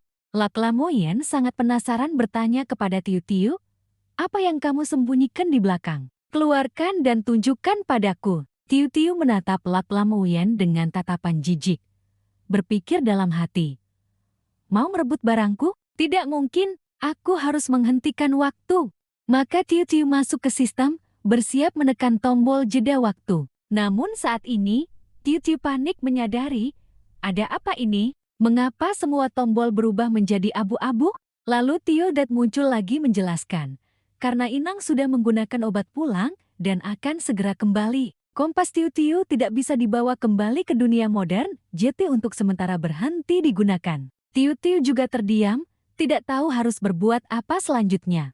Saat ini, Laklam Uyen sudah bergegas ke samping Tiu Tiu, merebut mangkuk obat. Belum sempat Tiu Tiu bereaksi, Laklam Uyen sudah mengangkat obat ke mulutnya, sekali teguk menghabiskan. Tiu Tiu mati-matian menghalangi Laklam Uyen. Kaisar, jangan minum ini. Paduka tidak boleh minum. Namun mana mau Laklam Uyen mendengarkan kata-kata Tiu Tiu, sekali teguk sudah habis bersih. Setelah minum, dia bahkan mengeluarkan suara penuh kepuasan. Tiu Tiu melihatnya dan berpikir dalam hati, habislah. Tepat saat ini, di bawah kaki Laklam Uyen dan Tiu Tiu tiba-tiba memancarkan seberkas cahaya. Laklam Uyen berseru kaget. Ada apa ini? 1 detik kemudian, ruangan tiba-tiba menjadi kosong, tidak terlihat lagi bayangan Laklam Uyen dan Tiu Tiu. Pemandangan beralih ke ruang lain, melihat pemandangan di sekitar, langsung tahu bahwa itu adalah zaman modern. Saat ini, sinar matahari menembus jendela, menyinari. Tiu Tiu terbangun dengan linglung di kamarnya. Dia melihat sekeliling, melihat kembali pakaian di tubuhnya. Tiu Tiu tahu dia sudah kembali. Dia buru-buru mengambil ponsel untuk melihat kalender. Hari ini tanggal berapa? 13 Juli tahun 2022. Berarti aku sudah bertransmigrasi setengah tahun padahal di dunia nyata baru lewat 1 malam. Tiu Tiu juga panik menyadari. Jangan-jangan semuanya hanya mimpi. Laklam Uyen juga hanya mimpi. Tepat ketika Tiu Tiu sedang berpikir seperti itu, tiba-tiba di dalam lemari pakaian terdengar suara berderit. Sepertinya ada sesuatu yang bergerak di dalamnya. Belum sempat Tiu Tiu bereaksi, pintu lemari pakaian sudah ditendang terbuka. Laklam Uyen dengan tubuh kekar. Tiu Tiu melihat pemandangan ini lalu berteriak, menutupi matanya. Ah, kenapa kamu tidak memakai baju? Laklam Uyen melihat gadis di depannya, juga tidak mengenali Tiu Tiu, bertanya dengan suara keras. Siapa kamu yang berani membawaku ke tempat aneh ini? Tiu Tiu sambil menutupi wajahnya sambil berpikir. Kamu minum obat pulangku lalu bertanya siapa aku? Siapa aku? Kalau bukan ini Tiu Tiu, siapa lagi? Tidak memakai baju sampai matamu buta juga. Laklam Uyen mendengar kata-kata ini, menyadari bahwa di dunia modern dia masih bisa mendengar isi hati Tiu Tiu. Terkejut menyadari bahwa orang ini adalah Nin Tiu Tiu. Tiu Tiu melihat ke cermin, melihat penampilannya sendiri di cermin, saat ini baru teringat. Hampir saja aku lupa kalau aku ini transmigrasi jiwa. Penampilanku di dunia nyata berbeda dengan di novel. Dia pasti tidak mengenaliku. Bagus sekali. Aku sedang khawatir tidak tahu bagaimana menjelaskan. Nanti aku akan pura-pura bodoh, pura-pura tidak tahu apa-apa. Laklam Uyen terpaku melihat Tiu Tiu dari kepala sampai kaki, menilai sekali putaran, berpikir dalam hati. Wanita gila ini meskipun memakai pakaian aneh, tapi cukup cantik. Suasana tiba-tiba menjadi hening yang aneh. Keduanya hanya saling pandang, tidak ada yang bicara. Kedua pipi mereka memerah. Tiu Tiu berpikir dalam hati, malu sekali, harus mengatakan sesuatu. Tepat saat ini, ayah dan ibu Tiu Tiu pulang. Ibu Tiu Tiu berkata kepada ayahnya, Tiu Tiu sudah pulang, minggir, aku mau cepat masuk. Di dalam kamar, Tiu Tiu mendengar suara ibunya, terharu sampai meneteskan air mata, berpikir dalam hati, sudah lama tidak mendengar suara ibu. Duduk dan menoleh, melihat Lak Lam Huyen telanjang, Ning Tiao Tiao memerah padam wajahnya. Tidak mungkin ayah ibu melihatnya bersama seorang pria tanpa pakaian. Maka, Ning Tiao Tiao mendesak Lak Lam Huyen untuk bersembunyi di dalam lemari pakaian. Kalau kamu begini, ayah ibu akan salah paham. Masuk ke sana dan diam. Kalau sampai ibu tahu, tamat riwayatmu. Begitu Lak Lam Huyen selesai bersembunyi, ibu Ning Tiao Tiao sudah tiba di kamar putrinya. Melihat putrinya yang sudah lama tidak bertemu, ibu Ning Tiao Tiao sangat gembira berlari memeluk Ning Tiao Tiao. Putriku sayang, ibu minta maaf. Kamu pasti sudah menderita kesedihan. Ibu dan anak itu berpelukan dengan haru sambil menangis terisak-isak. Hiks hiks hiks. Ibu, aku rindu ibu sekali. Melihat adegan reuni ibu dan anak yang sangat mengharukan, ayah Ning Tiao Tiao pun angkat bicara. Putriku, harta kesayangan kita ini tidak menderita kesedihan apapun, kan? Di sana ada segalanya, makanan mewah pun berlimpah. Kalau itu masih disebut kesedihan, biar ayah gampar dia. Ayah Ning Tiao Tiao tetap penakut begitu. Ibu Ning Tiao Tiao menoleh dan membentak. Diam, kamu, diam. Tepat saat ini, ayah Ning Tiao Tiao mendekat ke lemari pakaian, mengulurkan tangan ingin membuka pintu lemari. Cepat ganti baju, ayah akan ajak kamu makan enak. Melihat ayah menyentuh pintu lemari, Ning Tiao Tiao panik berseru, "Ayah, jangan!" Namun saat ini, ayah Ning Tiao Tiao sudah membuka pintu lemari. Dia melihat tubuh telanjang Lak Lam Huyen, hanya ada sehelai kain yang menutupi tubuhnya. Meskipun begitu, ayah Ning Tiao Tiao langsung mengerti maksudnya, buru-buru menutup kembali pintu lemari. Wajahnya pucat pasi, tidak bisa berkata-kata, mungkin dia ingin menyembunyikan untuk Ning Tiao Tiao. Ibu Ning Tiao Tiao melihat tindakan suaminya sedikit mencurigakan, lalu bertanya, "Kamu menutup pintu kenapa? Ada apa di dalamnya?" Ayah Ning Tiao Tiao sangat pengertian, berbohong demi putrinya. "Putriku, tidak ada apa-apa. Tidak ada apa-apa." Ning Tiao Tiao juga membela diri berpihak pada ayah. "Ibu, di dalam lemari pakaian bukankah hanya ada pakaian saja? Apa yang bisa disembunyikan di sana?" Ayah dan anak itu berakting bersama. Ayah Ning Tiao Tiao pun mengikuti arus dan menimpali. "Benar, jangan-jangan ada orang yang bersembunyi di sana." Perkataan itu sama saja dengan membuka aib sendiri. Ibu Ning Tiao Tiao sangat cerdas. Beliau sangat cerdas. Bagaimana bisa beliau percaya perkataan ayah dan anak itu? Beliau berpikir dalam hati bahwa situasinya sangat mencurigakan. Ibu Ning Tiao Tiao mendorong kedua ayah dan anak itu sekuat tenaga, lalu berjalan garang menuju lemari pakaian. Beliau dengan tegas membuka pintu lemari. Pemandangan di depannya membuat beliau sangat terkejut, wajahnya memerah padam. Beliau menunjuk ke arah Lak Lam Huyen sambil memarahi.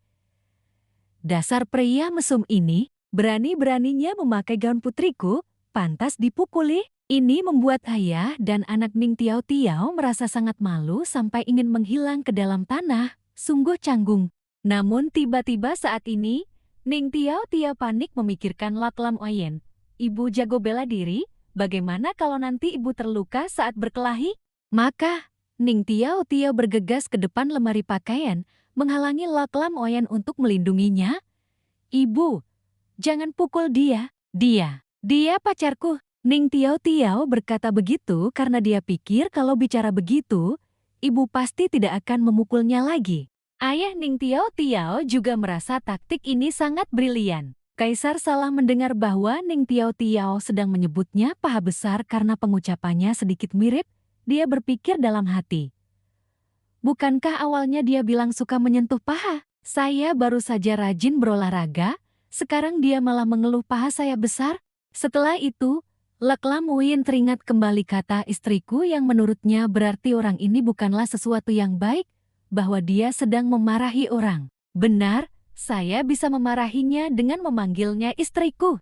Berpikir begitu, Lak Lam Huyen bangkit dan berkata pada Ning Tiao Tiao, "Kamu memang istriku, Perkataan ini membuat Ning Tiao Tiao sangat ketakutan sampai wajahnya pucat pasi. Dia ini bicara apa? Ibu Ning Tiao Tiao mendengar dia memanggil putrinya istriku, langsung membentak Lak Lam Oyen dengan suara keras. Anak muda, jangan kira karena tampan kamu bisa melakukan apa saja. Ning Tiao Tiao berusaha keras menahan. Ibu jangan marah. Setelah itu, Ning Tiao Tiao menoleh dan memerintahkan Lak Lam Oyen. Kalau tidak mau dipukuli, patuhlah dan perkenalkan dirimu pada ayah ibuku. Mendengar perkataan Ning Tiao Tiao, Lak Lam Oyen berpikir sejenak. Orang tua Ning Tiao Tiao, bagaimana seharusnya saya memanggil mereka? Barusan dia memanggil ayah ibu. Sepertinya itu adalah sebutan yang digunakan Ning Tiao Tiao di dunia ini. Berpikir sampai sini, Lak Lam Oyen dengan polos bangkit. Dengan hormat menyapa kedua orang itu. Ayah ibu, nama saya Lak Lam Oyen. Mendengar Lak Lam Oyen memanggil mereka ayah ibu, kedua orang itu tertegun. Ayah Ning Tiao Tiao dengan ramah berjalan menuju Lak Lam Oyen. Nak Lak, kamu tidak bisa berpakaian seperti itu di rumah kami. Biar paman antar kamu ganti baju. Lak Lam Oyen melihat sapaannya membuat semua orang terkejut. Dia berpikir dalam hati. Di mana letak kesalahan ucapan saya? Setelah itu, dia pun patuh mengikuti ayah Ning Tiao Tiao untuk berganti pakaian. Kedua orang itu keluar dari kamar Ning Tiao Tiao untuk berganti pakaian. Di dalam kamar hanya tersisa Ning Tiao Tiao dan ibunya. Ibu Ning Tiao Tiao angkat bicara untuk mengingatkan. Ibu sudah bilang padamu berkali-kali kalau tidak ada urusan. Kalau ada urusan, kurangi membaca novel romansa. Kamu tidak mau dengar. Ning Tiao Tiao membantah. Bukankah ibu di rumah sibuk meneliti teknik transmigrasi apa itu dan membuatku bertransmigrasi ke dalam buku? Ibu Ning Tiao Tiao menanyai. Bukankah ibu sudah melarangmu membawa orang dari buku keluar? Kenapa barusan kamu bilang dia pacarmu? Kamu sudah suka padanya ya? Ning Tiao Tiao dengan canggung menjelaskan. Bukan begitu. Ibu, aku takut ayah ibu bertengkar makanya aku bilang begitu. Membawanya keluar itu tidak sengaja. Kami hanya bisa berada di sini 1 hari saja. Sekarang dia tidak mengenaliku. Ibu dan ayah bantu bekerja sama sedikit. Biarkan dia tinggal di dunia modern 1 hari saja. Sudah cukup. Ibu Ning Tiao Tiao setelah mendengar langsung mengerti, mengulurkan tangan membelai wajah putrinya. Ibu mengerti, jadi kamu benar-benar tidak suka anak nakal itu, kan? Ning Tiao Tiao juga berkata. Dia hanya karakter dalam buku, bagaimana aku bisa menyukainya? Namun, Ibu Ning Tiao Tiao sangat mengerti sifat putrinya. Beliau menunjuk ke kepala Ning Tiao Tiao. Kamu itu, setiap kali berbohong, pasti tiba-tiba menatap mata lawan bicaramu. Ibu Ning Tiao Tiao sekali lihat sudah tahu Ning Tiao Tiao suka Lak Lam Oyen. Karena itu, beliau dengan lembut menasihati putrinya. Kalau kamu benar-benar suka, kalau kamu suka, tidak perlu khawatir begitu. Ning Tiao Tiao sangat kesal. Akhirnya harus mengalihkan topik. Jangan bicara tentang dia lagi. Sudah lama tidak pulang. Aku ingin makan masakan ibu. Ibu Ning Tiao Tiao melihat putrinya pulang 1 hari juga sangat memanjakannya. Mau makan apa saja, bilang pada ibu. Ibu akan masakan semuanya untukmu. Pindah adegan ke ruangan lain. Saat ini, Lak Lam Oyen sudah mengganti pakaian modern. Dia melihat pakaian di tubuhnya, merasa bahwa mengenakan pakaian seperti ini lebih nyaman untuk bergerak dibandingkan mengenakan jubah naga. Saat ini, ayah Ning Tiao Tiao juga memanggil Lak Lam Oyen ke depan meja rias. Sini, Nak Lak, sini duduk. Paman punya kejutan untukmu.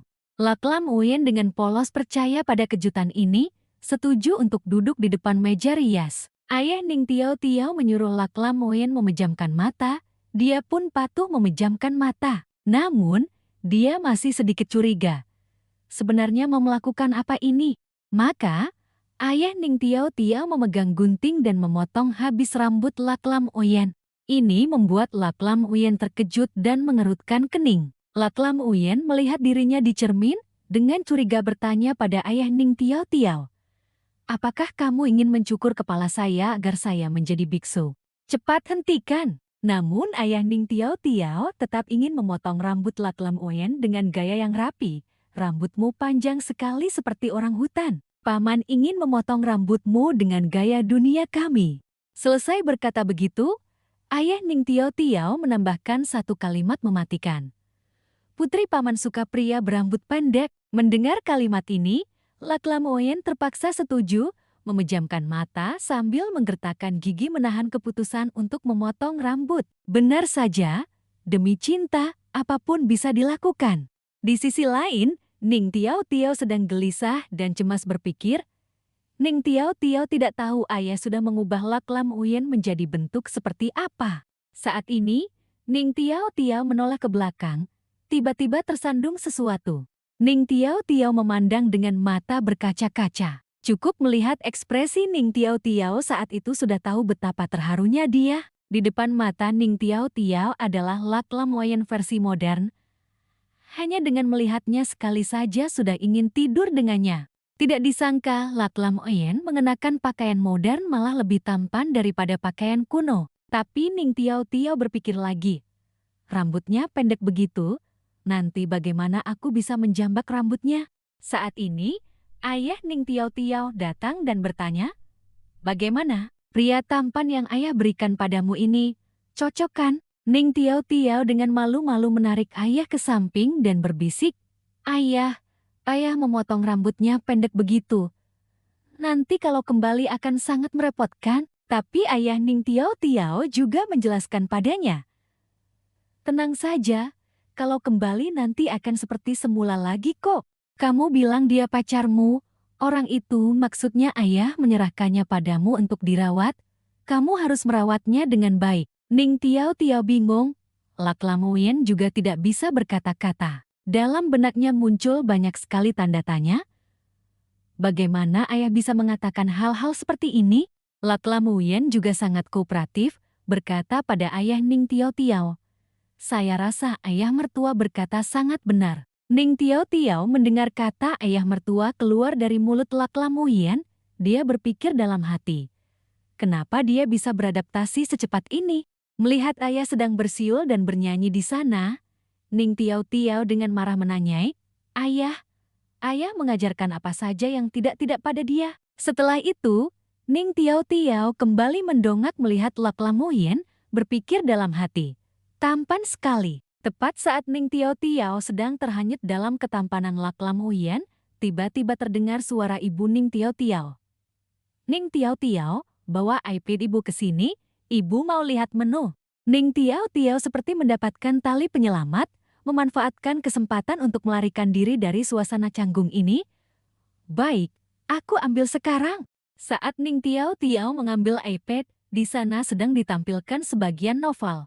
Ning Tiao Tiao mengambilnya untuk dibaca. Ternyata ibu sedang membaca fanfiksi, dan lagi, pemeran utama pria dalam cerita itu juga bernama Nin Daitri. Itu nama ayahnya. Setelah membaca diam-diam sampai sini, Ning Tiao Tiao cemberut dan tertawa kecil. Tidak disangka ibu yang biasanya sangat membenci ayah, malah membaca fanfiksi. Tiba waktu makan. Ketiga orang itu duduk makan bersama. Ayah Ning Tiao Tiao berkata, sudah lelah, kalian makan yang banyak ya. Lak Lam Oyen bersikap sangat sopan, mengambilkan makanan untuk setiap orang. Dia berpesan pada Ning Tiao Tiao, ini agak panas, makan pelan-pelan saja. Ning Tiao Tiao melihat Lak Lam Oyen begitu perhatian padanya, dia terkejut menyadari. Sejak kapan Kaisar Anjing ini menjadi seperti ini? Di Kaikaiu, dia hanya mengambilkan makanan untukku. Di dunia modern dia tidak mengenaliku. Tapi tetap saja begitu perhatian. Dalam hati mulai cemburu. Jangan-jangan karena melihat wujud asliku yang cantik, dia jadi punya orang baru lalu melupakan yang lama. Lak Lam Oyen tentu saja mendengar pikiran dalam hati Ning Tiao Tiao, dia semakin ingin menggodanya. Dia menggunakan sumpit mengambil sepotong makanan lalu menaruhnya di mangkuknya, tersenyum dan berpesan.